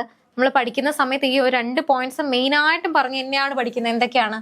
Bargaining parties are equally informed ആണ്, അതുപോലെ തന്നെ property rights R legally established ആണ്. അപ്പൊ ബി ആൻഡ് സി വരുന്ന ഓപ്ഷൻ ഏതാ? ഓപ്ഷൻ സി ആണ് നമ്മുടെ കറക്റ്റ് ആൻസർ ആയിട്ട് വരുന്നത്. ബി ആൻഡ് സി ആണ് നമ്മുടെ answer. Cost bargaining solution only works if the two sides know what they are dealing with. B, equally informed and the law clearly says who owns what. C, established property rights. If resources is owned by everyone, there are no clear rights to bargain over. Okay, next question നോക്കാം. When some domestic production by a member nation of a union is replaced by lower cost imports from another member nation, the union is known as option A, trade diverting customs union. Option B, trade creating customs union. C, preferential trade agreement. Option D, free trade agreement. എന്തായിരിക്കും നമ്മുടെ answer ആയിട്ട് വരുന്നത്? എന്തായിരിക്കും വരുന്നത്? നമുക്കറിയാം custom union related ആയിട്ടുള്ള ഒരു question ആണ് വന്നിരിക്കുന്നത്. അപ്പൊ അവിടെ എന്താ ചെയ്യുന്നത്? അവിടെ എന്ത് ചെയ്യുന്നുണ്ട്? ലോ കോസ്റ്റ് അവിടെ റീപ്ലേസ് ചെയ്യുന്നുണ്ട്. ആരെയാ? when some domestic production by a member nation of a union is replaced by lower cost imports from another member nation. അപ്പൊ അവിടെ എന്താ വരുന്നത്? അവിടെ റീപ്ലേസ് ചെയ്യുന്ന സമയത്ത് അവിടെ എന്താ? അവിടെ ഒരു ട്രേഡ് ക്രിയേറ്റ് ചെയ്യുകയാണ് ചെയ്യുന്നത്. അതുകൊണ്ട് ആൻസർ എന്തായിരിക്കും? ഓപ്ഷൻ ബി ആയിരിക്കും നമ്മുടെ ആൻസർ ആയിട്ട് വരുന്നത്. ട്രേഡ് ക്രിയേറ്റിംഗ് കസ്റ്റംസ് യൂണിയൻ ആണ് നമ്മുടെ ആൻസർ ആയിട്ട് വരുന്നത്. If a country starts importing a good cheaply from a partner instead of making it expensively at home, total efficiency improves. That's trade creation. അപ്പൊ അവിടെ എന്താണ്? അവിടെ ട്രേഡ് ക്രിയേഷൻ ആണ് നടക്കുന്നത്. മനസ്സിലായി എന്ന് വിചാരിക്കുന്നു. ഇനി നോക്കാം. Which of the following commodities are not covered by GST till now? ഇതുവരെയും GSTയിൽ ഉൾപ്പെടുത്താത്ത കമ്മോഡിറ്റീസ് ഏതൊക്കെയാണ്? ഓപ്ഷൻസ് നോക്കിയേ. A, mobile phones. B, electricity. C, textiles. D alcohol. വലിയ കൺഫ്യൂഷൻ ഒന്നും ഇല്ലാണ്ട് തന്നെ നമുക്ക് ആൻസറിലോട്ട് എത്തിപ്പെടാനായിട്ട് സാധിക്കും. ഏതൊക്കെയാണ് ആൻസർ ആയിട്ട് വരുന്നത്? 2 ഓപ്ഷൻ എന്തായാലും ഉണ്ടെന്നുള്ളത് നമുക്ക് മനസ്സിലായല്ലോ. 2 എണ്ണം വീതമാണ് കൊടുത്തിട്ടുള്ളത്. അപ്പൊ നമുക്ക് തന്നെ മനസ്സിലായി എന്താണ് 2 എണ്ണമാണ് ഇതിൽ ആൻസർ ആയിട്ട് വരുന്നത്. മൊബൈൽ ഫോണ് GST ഉൾപ്പെടുത്തിയിട്ടുണ്ടോ ഇല്ലയോ? ഉൾപ്പെടുത്തിയിട്ടുണ്ട്. ഇലക്ട്രിസിറ്റി ഉൾപ്പെടുത്തിയിട്ടില്ല. ടെക്സ്റ്റൈൽസ് ഉൾപ്പെടുത്തിയിട്ടുണ്ട്. ആൽക്കഹോളും ഉൾപ്പെടുത്തിയിട്ടില്ല. അപ്പൊ ഇതിൽ ഏതാണ് ഇതുവരെയും വന്നിട്ടില്ലാത്ത, GST ഇൻക്ലൂഡ് ചെയ്യാത്തത് ബിയും ഡിയും ആണ് വരുന്നത്. ബിയും ഡിയും എന്ന് പറയുമ്പോഴത്തേക്കും നമ്മുടെ ആൻസർ ഏതായിരിക്കും? ഡി ആണ് ആൻസർ ആയിട്ട് വരുന്നത്. 2 items R still kept out of GST എന്ന് പറയുന്നത് ഇലക്ട്രിസിറ്റി, അതുപോലെ തന്നെ ആൽക്കഹോളും ആണ്. States tax the separately. അപ്പൊ എന്താണ് സ്റ്റേറ്റ് എന്ത് ചെയ്യുന്നുണ്ട്? ഇതിന് രണ്ടിനും സെപ്പറേറ്റ് ആയിട്ട് ടാക്സ് വെക്കുന്നുണ്ട്. മൊബൈൽ ഫോണും അതുപോലെ ടെക്സ്റ്റൈൽസും എന്താണ് GSTയുടെ അണ്ടറിലാണ് വരുന്നത്. അപ്പൊ ഇവിടെ നെക്സ്റ്റ് ക്വസ്റ്റ്യൻ നോക്കാം. Increased fiscal deficit leads to. Fiscal deficit increase ചെയ്യുന്നത് എന്തിനൊക്കെ കാരണമാകുന്നു? അവിടെ നോക്കിയേ. Increase in government spending, B increase in domestic interest rate, C fall in private investment, D fall in total borrowing by government. Option A B and D only. Option B, A, B and C only. Option C, B, C and D only. Option D, B and D only. നമുക്ക് എന്ത് മനസ്സിലായി? Option കാണുന്ന സമയത്ത് ഒന്നുകിൽ 2 അല്ലെങ്കിൽ 3 ഏതോ ഒരു statement, 1 or 2 statement തെറ്റാണ് എന്നുള്ളത് നമുക്ക് കാണാം. ഫിസിക്കൽ ഡെഫിസിറ്റ് എന്ന് പറയുമ്പോഴത്തേക്കും തന്നെ നമുക്കറിയാം അവിടെ എന്താണ് ഗവൺമെന്റ് എക്സ്പെൻഡിച്ചർ കൂടുതലായിട്ട് നിൽക്കുന്നതാണെന്ന് നമുക്കറിയാം. ചെലവ് കൂടുതലായിട്ട് നിൽക്കുന്നു. അപ്പൊ അവിടെ എന്താണ് increase in government spending answer ആയിട്ട് വരും. അതുപോലെ തന്നെ increase in domestic interest rate. Government കൂടുതലായിട്ട് ആൾക്കാരിൽ നിന്നും കടം വാങ്ങുന്ന സമയത്ത് എന്ത് സംഭവിക്കും? ഗവൺമെന്റിന് കൂടുതൽ പൈസ ആവശ്യമായിട്ട് വരുന്ന സമയത്ത് പബ്ലിക്കിൽ നിന്നൊക്കെ എന്ത് ചെയ്യുന്നു? കടം വാങ്ങുന്നു. അതിന്റെ ഫലമായിട്ട് എന്ത് സംഭവിക്കും? ഇൻട്രസ്റ്റ് റേറ്റ് കൂടും. ഡൊമസ്റ്റിക് ഇൻട്രസ്റ്റ് റേറ്റ് കൂടും. അപ്പം ഡൊമസ്റ്റിക് ഇൻട്രസ്റ്റ് റേറ്റ് കൂടുമ്പോഴത്തേക്കും അവിടെ എന്തിന് കാരണമാവും? Fall in private investment. നമുക്കറിയാം ഫോൾ ഇൻ പ്രൈവറ്റ് ഇൻവെസ്റ്റ്മെന്റ് വരുന്നതിനെ നമ്മൾ എന്തെന്ന് പറയാറുണ്ട്? ക്രൗഡിങ് ഔട്ട് എഫക്റ്റ് എന്ന് പറയാറുണ്ട്. പിന്നെ fall in total borrowing by government അല്ല. അപ്പൊ ഏതൊക്കെയാ കറക്റ്റ് ആയിട്ട് വരുന്നത്? A, B, C ആണ് കറക്റ്റ് ആയിട്ട് വരുന്നത്. അതുകൊണ്ട് നമ്മുടെ ആൻസർ ഏതായിരിക്കും? ഓപ്ഷൻ ബി ആണ് നമ്മുടെ ആൻസർ ആയിട്ട് വരുന്നത്. A bigger physical deficit means the government spends more. അതുകൊണ്ട് ഓപ്ഷൻ എ കറക്റ്റ് ആയിട്ട് വരുന്നു. So it boroughs more which pushes interest rate up. അപ്പൊ അവിടെ എന്താണ് ഗവൺമെന്റ് കൂടുതൽ പൈസ ബോറോ ചെയ്യുന്ന സമയത്ത് ഇൻട്രസ്റ്റ് റേറ്റിന് എന്താ സംഭവിക്കുന്നത്? ഇൻട്രസ്റ്റ് റേറ്റ് ഇൻക്രീസ് ചെയ്യുന്നതിന് കാരണമാകും. അതുകൊണ്ട് തന്നെ those higher rates squeeze out private investment. അതിനെ നമ്മൾ എന്തെന്ന് പറയുന്നു? ക്രൗഡിങ് ഔട്ട് എഫക്റ്റ് എന്ന് പറയുന്നുണ്ട്. D is wrong because borrowing raises not falls. അതുകൊണ്ട് option B. Okay next question നോക്കാം നമുക്ക്. ഇവിടെയും എന്താണ് മാച്ച് ദ ഫോളോയിങ് ക്വസ്റ്റ്യൻ ആണ് വരുന്നത്. മാച്ച് ദ ഫോളോയിങ് ക്വസ്റ്റ്യനിൽ ഓപ്ഷൻ ഫസ്റ്റ് ലിസ്റ്റ് 1 ഏതൊക്കെയാ വരുന്നത്? Amartya Sen, Simon Kuznets, Gunnar Myrdal, Paul Krugman. List 2 ഏതൊക്കെയാ വരുന്നത്? Rise and fall of inequality with growth, circular and cumulative causation, geographic pattern of development, for entitlement, capabilities and freedom of choice. അപ്പൊ ഇത് match the following ആണ് വരുന്നത്. അപ്പൊ നമുക്ക് ഓരോ options ആയിട്ട് നോക്കാം. അമർത്യ സെൻ എന്ന് പറയുന്ന സമയത്ത് തന്നെ നമുക്ക് എന്താണ് ഈസി ആയിട്ട് കിട്ടുന്ന ഒരു ഓപ്ഷൻ ആണല്ലേ? എന്താണ്? Entitlement, capabilities and freedom of choice. അപ്പൊ അമർത്യ സെൻ ഓപ്ഷൻ ഏതാ വരുന്നത്? 4 ആണ് വരുന്നത്. ഇനി നെക്സ്റ്റ് ഏതാ വരുന്നത്? സൈമൺ കുസ്നെറ്റ്. സൈമൺ കുസ്നെറ്റ് എന്ന് പറയുമ്പോഴത്തേക്കും ഇവിടെ എന്തായിരിക്കും? സൈമൺ കുസ്നെറ്റ് വരുമ്പോൾ rise and fall of inequality with growth ആണ് വരുന്നത്. അപ്പം 1 ആണ് വരുന്നത്. ഇനി നെക്സ്റ്റ് A4 വരുന്ന ഓപ്ഷൻ. അപ്പൊ ഇവിടെ എന്താ ആൻസർ വരുന്നത്? നോക്കാം നമുക്ക്. Amartya Sen, entitlement, capabilities and freedom of choice എന്ന് പറയുന്ന സമയത്ത് തന്നെ നമുക്ക് ആൻസർ എന്താണെന്ന് കിട്ടും? 4 ആണ്. ഡി ആണ് ആൻസർ എന്നുള്ളത് നമുക്ക് കിട്ടും. അമർത്യ സെൻ ഏതാണ്? Entitlement, capabilities and freedom of choice. അപ്പൊ A4 വരുന്ന സമയത്ത് അതേ സെയിം ഓപ്ഷൻ വരുന്ന ഏതെങ്കിലും ഉണ്ടോ? ഇല്ല. അപ്പൊ നമുക്ക് ഈസി ആയിട്ട് തന്നെ എന്തിലോട്ട് എത്തിപ്പെടാനായിട്ട് സാധിക്കും? ഓപ്ഷൻ ഡി ആണെന്നുള്ളത് നമുക്ക് എത്തിപ്പെടാനായിട്ട് സാധിക്കും. അപ്പോൾ ബി സൈമൺ കുസ്നെറ്റ് എന്താ വരുന്നത്? 1 ആണ്. Rise and fall of inequality with growth ആണ് വരുന്നത്. ഗുന്നാർ മിർഡാൽ വരുന്ന സമയത്ത് സർക്കുലർ ആൻഡ് ക്യുമുലേറ്റീവ് കോസേഷൻ ആണ് ഗുന്നാർ മിർഡാലിൽ വരുന്നത്. പിന്നെ പോൾ ക്രൂഗ്മാൻ ആണ് എന്ത് വരുന്നത്? ജോഗ്രഫിക് പാറ്റേൺ ഓഫ് ഡെവലപ്മെന്റ് വരുന്നത്. Okay, Gunnar Myrdal, circular and cumulative causation, Paul Krugman 3. അപ്പൊ ഇതാണ് നമ്മുടെ ആൻസർ എന്ന് പറയുന്നത് option D. Okay, next question നോക്കാം. എക്സ്പ്ലനേഷൻ ആണ് ഇവിടെ കൊടുത്തിട്ടുണ്ട്. നെക്സ്റ്റ് ക്വസ്റ്റ്യൻ നോക്കാം. Items total revenue receipt is equal to 5,600, total capital receipt is equal to 3,000, interest payments 800, disinvestment receipt 400, total expenditure 8,600, recovery of loans 150. What is the primary deficit? അപ്പൊ നമുക്ക് എന്താണ്, കുറച്ച് values തന്നിട്ടുണ്ട്. ഇത് വെച്ചിട്ട് എന്ത് കാൽക്കുലേറ്റ് ചെയ്യാനാണ് പറഞ്ഞിരിക്കുന്നത്? പ്രൈമറി ഡെഫിസിറ്റ് കാൽക്കുലേറ്റ് ചെയ്യാനാണ് പറഞ്ഞിട്ടുള്ളത്.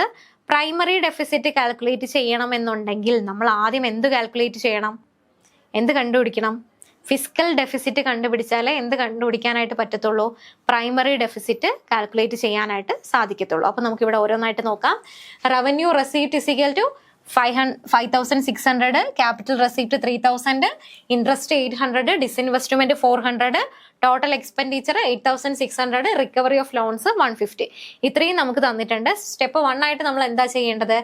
നോൺ ഡെപ്റ്റ് ക്യാപിറ്റൽ റെസിപ്റ്റ് കണ്ടുപിടിക്കണം. നോൺ ഡെപ്റ്റ് ക്യാപിറ്റൽ റെസിപ്റ്റ് എന്ന് പറയുമ്പം disinvestment plus recovery of loans. അങ്ങനെയാണ് നമ്മൾ എന്ത് കണ്ടുപിടിക്കുന്നത്?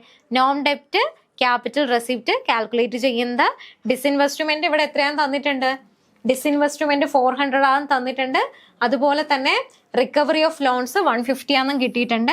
അപ്പൊ ഇത് രണ്ടും കൂടി ആഡ് ചെയ്യുന്ന സമയത്ത് നമുക്ക് എന്ത് കിട്ടും? 550 എന്ന് കിട്ടും. പിന്നെ സ്റ്റെപ്പ് 2 ഫിസിക്കൽ ഡെഫിസിറ്റ് എന്ന് പറയുന്നത് total expenditure minus revenue receipt plus non ഡെപ്റ്റ് ക്യാപിറ്റൽ റെസിപ്റ്റ് ആണ്. സ്റ്റെപ്പ് 3 ഫിസിക്കൽ ഡെഫിസിറ്റ് കാൽക്കുലേറ്റ് ചെയ്യണം. ഫിസിക്കൽ ഡെഫിസിറ്റ് 8,600 മൈനസ് നമുക്ക് ഈ തന്നിരിക്കുന്ന വാല്യൂസ് തന്നെയാണ്. 8,600 minus 5,600 plus 550 is equal to 8,600 minus 6,150, 2,450 എന്ന് കിട്ടും. എങ്കിൽ മാത്രമേ നമുക്ക് ഇനി എന്തിലോട്ട് എത്തിക്കിടാനായിട്ട് സാധിക്കത്തുള്ളൂ? ഞാൻ പറഞ്ഞു ഫിസിക്കൽ ഡെഫിസിറ്റ് കാൽക്കുലേറ്റ് ചെയ്താലേ നമുക്ക് എന്ത് കണ്ടുപിടിക്കാൻ പറ്റൂ? പ്രൈമറി ഡെഫിസിറ്റ് കാൽക്കുലേറ്റ് ചെയ്യാനായിട്ട് സാധിക്കൂ. Primary deficit is equal to fiscal deficit minus interest payment. അപ്പോൾ 2,450 നമുക്ക് ഓൾറെഡി കിട്ടിയിട്ടുണ്ട്. അതിൽ നിന്നും ഇൻട്രസ്റ്റ് പേയ്മെന്റ് നമുക്ക് തന്നിട്ടുണ്ട് 800. കാൽക്കുലേറ്റ് ചെയ്യുന്ന സമയത്ത് 1,650 എന്ന് കിട്ടും. അപ്പം നമ്മുടെ ഓപ്ഷൻ എന്ന് പറയുന്നത് 1,650. ഓപ്ഷൻ സി ആണ് നമ്മുടെ ആൻസർ എന്ന് പറയുന്നത്. നെക്സ്റ്റ് ക്വസ്റ്റ്യൻ നോക്കാം.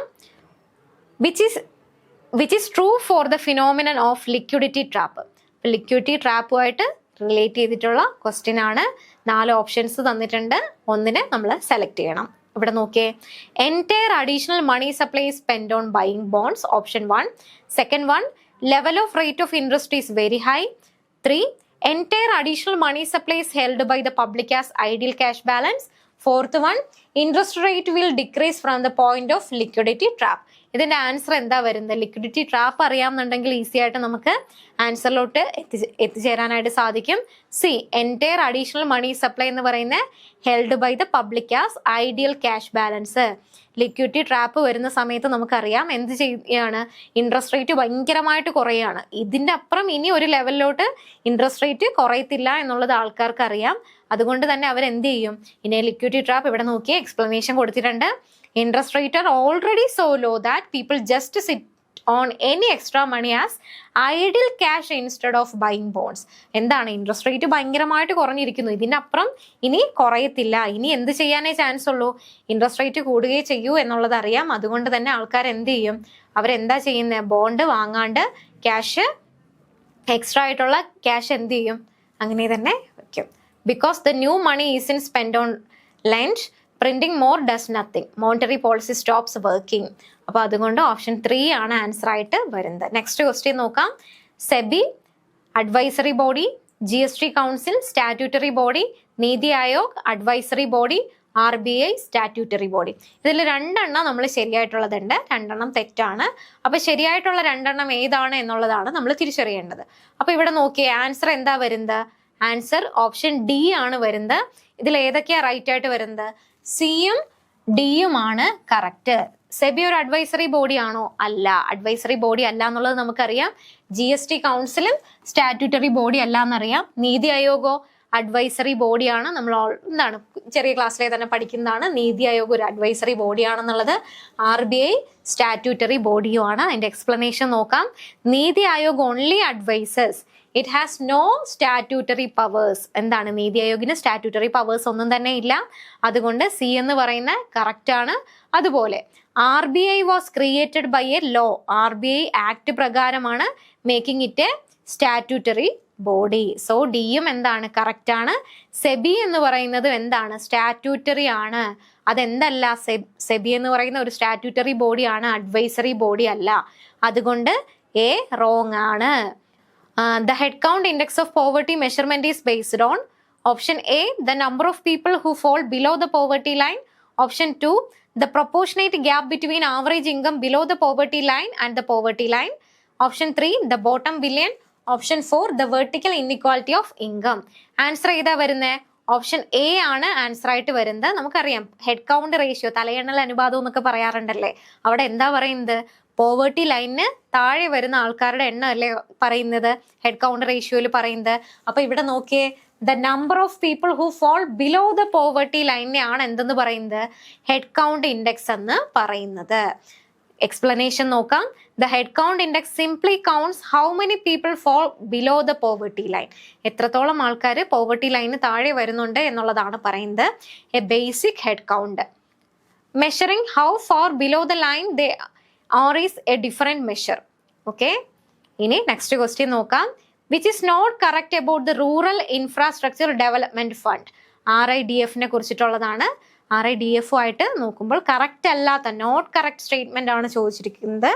ഫസ്റ്റ് വൺ നോക്കിയേ, provides funds to state government and state owned corporations for rural infrastructure. Option 2, scheduled commercial banks contribute fund to RIDF. Option 3, RIDF created in 1995 to 96 in NABARD with a corpus of rupees 2000 crore.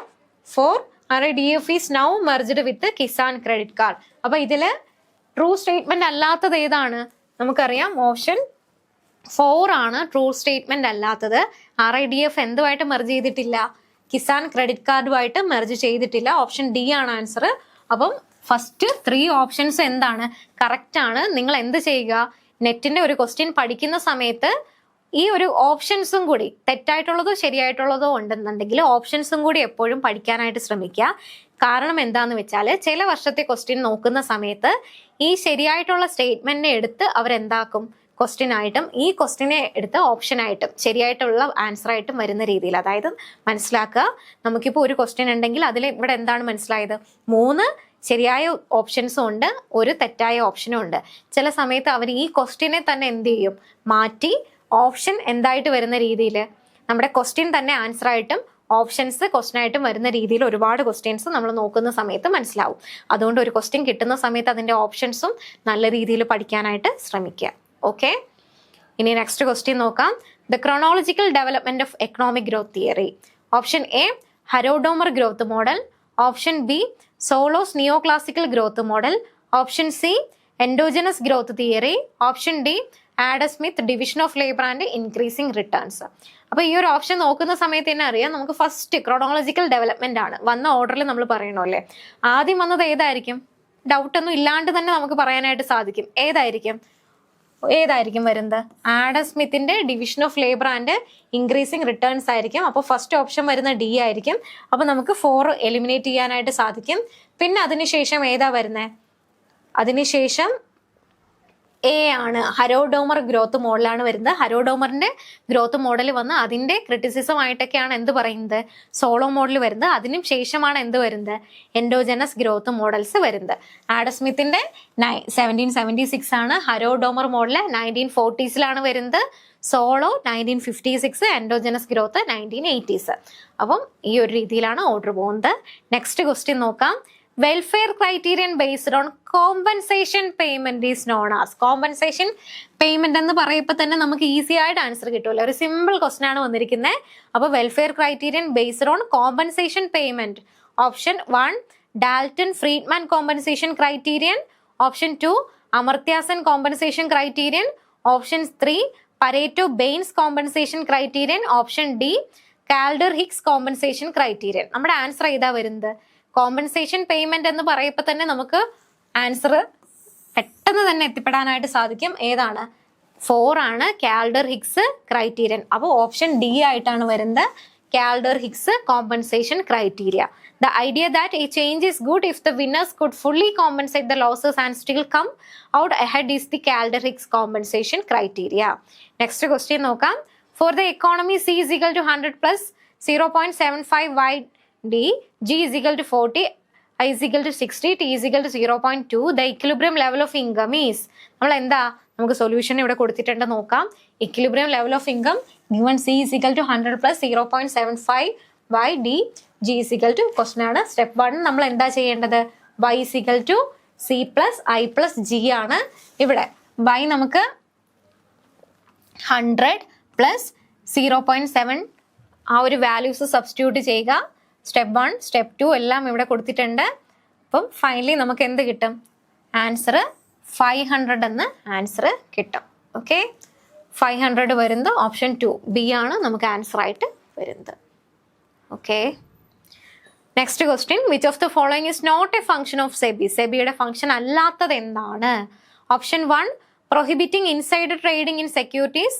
Option 2 promoting and regulating self regulatory organisations. Option 3 underwriting new capital issues.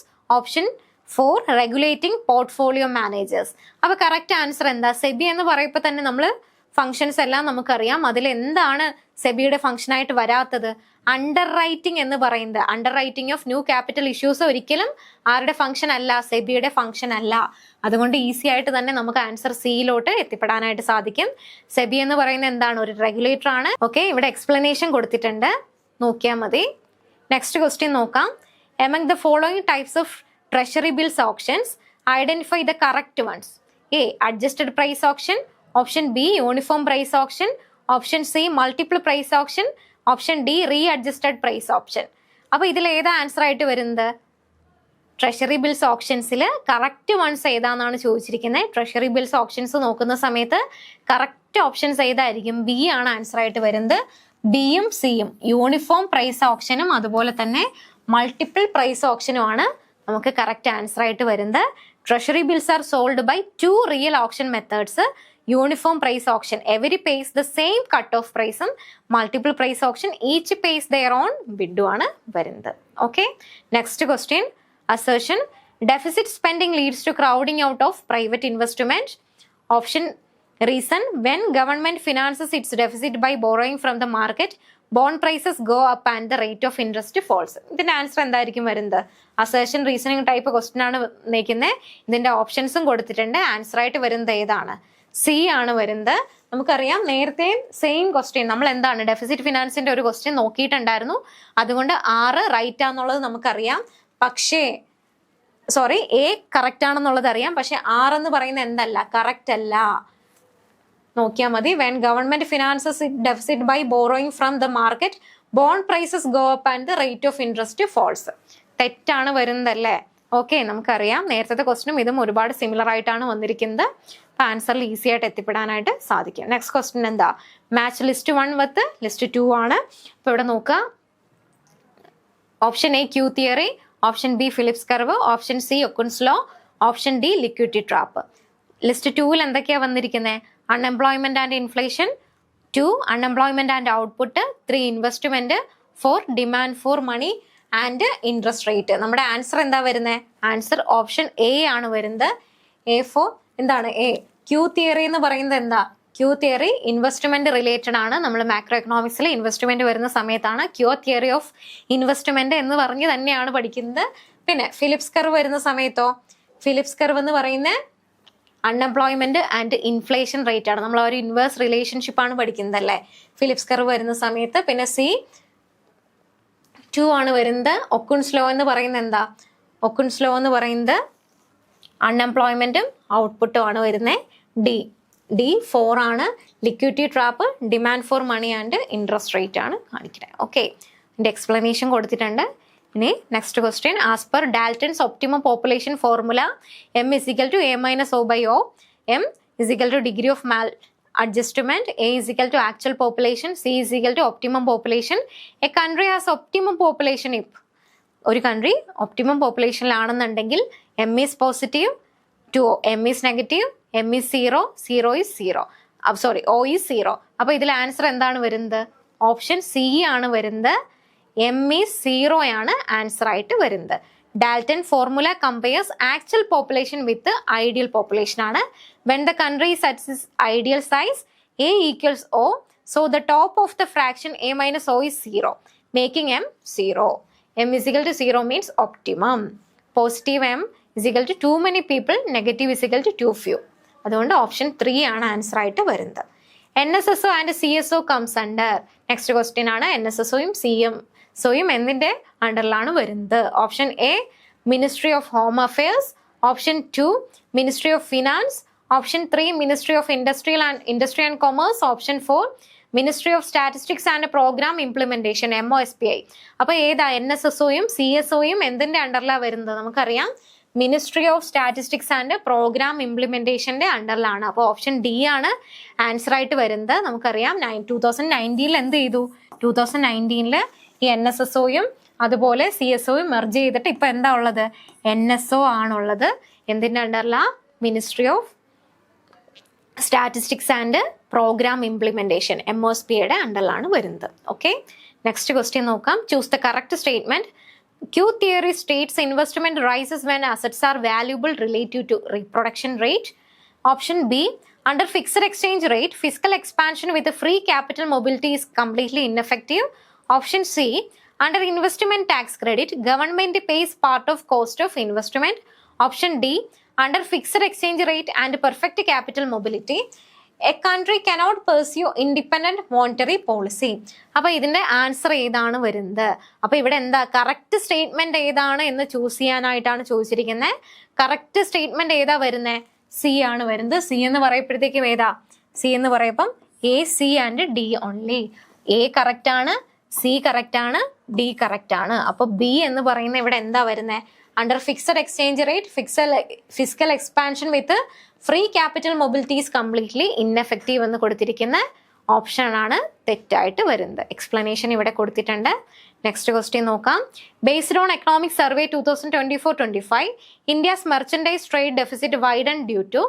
Option A, decline of non petroleum and non gems jewellery exports. Option B, increase in non oil and non gold imports. Option C, imposing ban on jewelry exports. Option D, gold imports grew due to early festive purchase and a safe haven demand. നമ്മുടെ answer എന്തായിരിക്കും വരുന്നത്? നമ്മൾ എപ്പോഴും net എക്സാമിന് prepare ചെയ്യുന്ന സമയത്ത് economic survey sure ആയിട്ട് നോക്കിയിരിക്കുക. ഞാൻ നേരത്തെയും പറഞ്ഞിരുന്നു, എക്കണോമിക് സർവേ ബഡ്ജറ്റിനെ ബേസ് ചെയ്തിട്ട് തന്നെ ക്വസ്റ്റ്യൻസ് അതുപോലെ വരാറുണ്ട്. അപ്പോൾ ഇവിടെ എന്താണ് 2024-25 ബഡ്ജറ്റിൽ ഇവിടെ എന്താണ് ഇന്ത്യസ് മെർച്ചൻഡൈസ് ഡെഫിസിറ്റുമായിട്ട് ബേസ് ചെയ്തിട്ടുള്ള കുറച്ച് ക്വസ്റ്റ്യൻസ് ആണ് വന്നിരിക്കുന്നത്. അപ്പം ഇവിടെ എന്താണ് മെർച്ചൻഡൈസ് ട്രേഡ് ഡെഫിസിറ്റ് വൈഡൻ ചെയ്തു. അതിന്റെ കാരണങ്ങൾ എന്തൊക്കെയാണെന്നാണ് ചോദിച്ചിരിക്കുന്നത്. അതിന്റെ കാരണങ്ങളായിട്ട് വരുന്നത് 2 ഓപ്ഷൻസ് ആണ്. ഇവിടെ ആൻസർ ആയിട്ട് വരുന്നത് ഏതാണ്? ബിയും ഡിയും ഓൺലി ആണ്. ബിയും ഡിയും. അപ്പോൾ increase in non oil and non gold ഇമ്പോർട്ടും അതുപോലെ തന്നെ gold import grew due to early festive purchase and safe haven demand. നമുക്കറിയാം എപ്പോഴും നമ്മുടെ ഇമ്പോർട്ടിൽ ഏറ്റവും കൂടുതൽ നിൽക്കുന്നത് ഏതൊക്കെയാണ്? ഏതാ കൂടി നിൽക്കുന്നത്? ഗോൾഡും പെട്രോളിയം പ്രൊഡക്ട്സും ഒക്കെയാണ്. അപ്പോൾ ഇവിടെ മെർച്ചൻഡൈസ് ട്രേഡ് ഡെഫിസിറ്റ് വൈഡൻ ചെയ്തിട്ടുണ്ട്. അതിന്റെ കാരണം എന്ന് പറയുന്നത് നോൺ ഓയിലും നോൺ ഗോൾഡ് ഇമ്പോർട്ടും അതുപോലെ തന്നെ ഗോൾഡ് ഇമ്പോർട്ട് അതും ഒക്കെയാണ് കാരണമായിട്ട് പറഞ്ഞിരിക്കുന്നത്. ഓക്കെ, ഇവിടെ റീസൺ പറഞ്ഞിട്ടുണ്ട്. Next question. Statement in the Union Budget 2025-26, FDI limit for insurance raised 74 to 100%, FDI limit for insurance raised 51 to 74%, investment friendliness index of states to be formed, fiscal deficit estimated at 4.4% of GDP. Answer എന്താ വരുന്നത്? Options ഇവിടെ കൊടുത്തിട്ടുണ്ട്. First one B, C and D only, 2 A, C and D only, 3 A, B and C only, 4 C and D only. നമ്മുടെ answer ആയിട്ട് വരുന്നത് ഏതാ? B ആണ് answer ആയിട്ട് വരുന്നത്. A, C and D only. അപ്പോൾ ഇവിടെ എന്താണ്? ബി എന്ന് പറയുന്നത് റോങ് ആണ്. 51 to 74% അല്ല, 74 to 100% ആണ് വരുന്നത്. ബാക്കി 3 സ്റ്റേറ്റ്മെന്റും എന്ത് തന്നെയാണ്? കറക്റ്റ് തന്നെയാണ്. Investment friendliness index of state to be formed, fiscal deficit estimated at 4.4% of GDP. അതാണ് കറക്റ്റ് ആൻസർ ആയിട്ട് വരുന്നത്. Okay, next question. Economic dependency burden of a country implies economic dependency ബേർഡിനെ കുറിച്ചിട്ടാണ് ക്വസ്റ്റ്യൻ വന്നിരിക്കുന്നത്. അതിന്റെ ഓപ്ഷൻസ് നോക്കാം. First option, non productive members must be supported by the country's labour force. Option B, the outstanding loan of the country. Option C, children below 15 and people above 70. Option D, people working in private sector. ഇവിടെ നോക്കിയേ, 4 options നമുക്ക് തന്നിട്ടുണ്ട്. ഇവിടെ 2 എണ്ണം വീതമാണ് തന്നിരിക്കുന്നത്. അപ്പോഴും തന്നെ മനസ്സിലായി എന്താണ് ഇതിൽ 2 സ്റ്റേറ്റ്മെന്റ് കറക്റ്റ് ആണ്, എന്നാൽ 2 സ്റ്റേറ്റ്മെന്റ് റോങ് ആണ്. അപ്പൊ നമ്മുടെ ആൻസർ ഏതാ വരുന്നത്? ആൻസർ ഓപ്ഷൻ ബി ആണ്. ബി എന്ന് പറയുമ്പോഴത്തേക്കും എന്താ, എ ആൻഡ് സി ഓൺലി. ഇവിടെ എയും സിയും ആണ് കറക്റ്റ് ആയിട്ട് വരുന്നത്. ബിയും ഡിയും എന്താണ്, റോങ് സ്റ്റേറ്റ്മെന്റ്സ് ആണ്. The economic dependency burden is about the people who don't work and must be supported by those who do. Typically young children and the elderly. അവരെയാണ് എന്തിൽ വരുന്നത്, എക്കണോമിക് ഡിപ്പെൻഡൻസി ബേർഡനിൽ നമ്മൾ കണക്കാക്കുന്നത്. ഓക്കെ, ഇനി വീണ്ടും ഒരു ക്രോണോളജിക്കൽ ഓർഡർ ആണ് നമ്മൾ നോക്കേണ്ടത്. ഫസ്റ്റ് നോക്കിയേ, തിയറി ഓഫ് ലിമിറ്റ് പ്രൈസിങ്, ബെയിൻസിന്റെ. Second one, logical ordering theory of demand, JR Hicks. C, cardinal utility theory of demand. D, Walras theory of general equilibrium. ഇതിന്റെ ഓർഡർ എങ്ങനെയായിരിക്കും? എ ആണ് ആൻസർ ആയിട്ട് വരുന്നത്. ഫസ്റ്റ് വൺ നോക്കിയേ, ഇതിൽ first one വരുന്നത് chronological order നോക്കുമ്പോഴത്തേക്കും Walras theory of general equilibrium ആണ് ഫസ്റ്റ് ആയിട്ട് വരുന്നത്. സെക്കൻഡ് വൺ എന്ന് പറയുന്നത് എന്താണ്, cardinal utility theory of demand. Cardinal utility theory of demand second one വരുന്നു. പിന്നെ തേർഡ് ആയിട്ട് വരുന്നത് ഏതാ, theory of limit pricing. Fourth, logical ordering theory of demand. Okay, ഇവിടെ ഇയർ കൊടുത്തിട്ടുണ്ട്. വോൾറാസ് ജനറൽ ഇക്വിലിബ്രിയം 1870s വരുന്നത്. കാർണൽ യൂട്ടിലിറ്റി ഓർ മാർഷലിന്റെ late 1800s. പിന്നെ വരുന്നത് ബെയിൻസ് ലിമിറ്റ് എന്ന് പറയുന്നത് 1949. ഹിക്സിന്റെ logical ordering 1956. Okay, next question, coefficient of determination R square base ചെയ്തിട്ടുള്ള ഒരു ക്വസ്റ്റ്യൻ ആണ്. A is an increasing function of the number of regressors. B is a decreasing function of the number of regressors. C, R square is unaffected by increasing or decreasing regressors. D is always, R square is always positive. അപ്പോൾ ഇതിൽ 4 സ്റ്റേറ്റ്മെന്റുകൾ കൊടുത്തിട്ടുണ്ട്. 2 statement നമ്മൾ കണ്ടുപിടിക്കണം ശരിയായിട്ടുള്ളത്. Answer ഏതാ വരുന്നത്? Option C ആണ്. Option C എന്ന് പറയുമ്പം എ ആൻഡ് ഡി ഓൺലി ആണ് നമ്മുടെ ആൻസർ ആയിട്ട് വരുന്നത്. എ എന്ന് പറയുന്നത് എന്താണ്, coefficient of determination R square is an increasing function of the number of regressors ആണ്. നമുക്കറിയാവുന്ന കാര്യമാണ്, എക്കണോമെട്രിക്സിൽ നമ്മൾ പഠിച്ചിട്ടുള്ള കാര്യമാണ്. കോഎഫിഷ്യന്റ് ഓഫ് ഡിറ്റർമിനേഷൻ നോക്കുന്ന സമയത്ത് എ എന്ന് പറയുന്ന increasing function of number of regressors ആണ്. ഡി എന്ന് പറയുന്നതോ A is R square is always positive ആയിരിക്കും. അപ്പം 2 facts about R square, adding more variables can only push R square up or keep it the same. It never falls. And R square is always, it's between 0 and 1, so it's never negative. Okay, clear ആയി എന്ന് വിചാരിക്കുന്നു. ഇനി വീണ്ടും ഒരു assertion reasoning question ആണ് വന്നിരിക്കുന്നത്. Assertion A, with a 10% rice in average house hold income there will be a 50% rise in investment in children's health and education. Reason, investment in children's health and education raises human capital and capability and economic productivity. ഇപ്പോൾ ഒരു question ആണ്, assertion reasoning question ആണ് വന്നിരിക്കുന്നത്. അപ്പോൾ ഇതിൽ statement നോക്കാം. First one, both A and R R correct and R is the correct explanation of A. 2, both A and R R correct but R is not the correct explanation of A. Third one, A correct but R not correct. Fourth one, A not correct but R correct. Answer ആയിട്ട് എന്താ വരുന്നത്? D ആണ് വരുന്നത്. എന്താണ്, A correct അല്ല, എന്നാൽ B എന്ന് പറയുന്നത് കറക്റ്റ് ആണ്. ഓപ്ഷൻ ഡി ആണ് നമ്മുടെ ആൻസർ ആയിട്ട് വരുന്നത്. എക്സ്പ്ലനേഷൻ നോക്കിയേ, reason is A correct statement of human capital theory. എന്താ പറയുന്നത്? Investing in children's health and education raises productivity, but A's exact claim, a 10% income rise always bring a 50% rise in such investment is a made up fixed ratio, not a real law. So A എന്ന് പറയുന്നത് എന്താണ് റോങ്ങും, R എന്ന് പറയുന്നത് റൈറ്റും ആണ്. ഇനി വീണ്ടും ഒരു അസേർഷൻ റീസണിങ് ആണ്, ഒപ്പക് റിലേറ്റഡ് ആണ്. Assertion A, OPEC has failed to maintain high prices of petroleum products in the long run. Reason are, for petroleum products both the demand and supply are inelastic in the long run. Option 1, both A and R are correct and R is the correct explanation of A. Both A and R are correct and not the correct explanation of A. A correct but R not correct. A not correct but R correct. ഇങ്ങനെയാണ് options വന്നിരിക്കുന്നത്. ഒപ്പക് related question ആണെന്ന് പറഞ്ഞു. അപ്പോൾ എന്താണ് answer ആയിട്ട് വരുന്നത്? C ആണ് വരുന്നത്. A correct but R not correct. Okay. അപ്പോൾ നമ്മൾ എക്കണോമിക്സിലെ ഡിസംബർ 2025 ചോദിച്ചിട്ടുള്ള കുറച്ച് ക്വസ്റ്റ്യൻസ് ആയിരുന്നു നോക്കിയിട്ടുണ്ടായിരുന്നത്. അപ്പോൾ എല്ലാവർക്കും ഓൾ ദി ബെസ്റ്റ്. നല്ല രീതിയിൽ പോയി എക്സാം എഴുതിയിട്ട് വരൂ. Okay, by.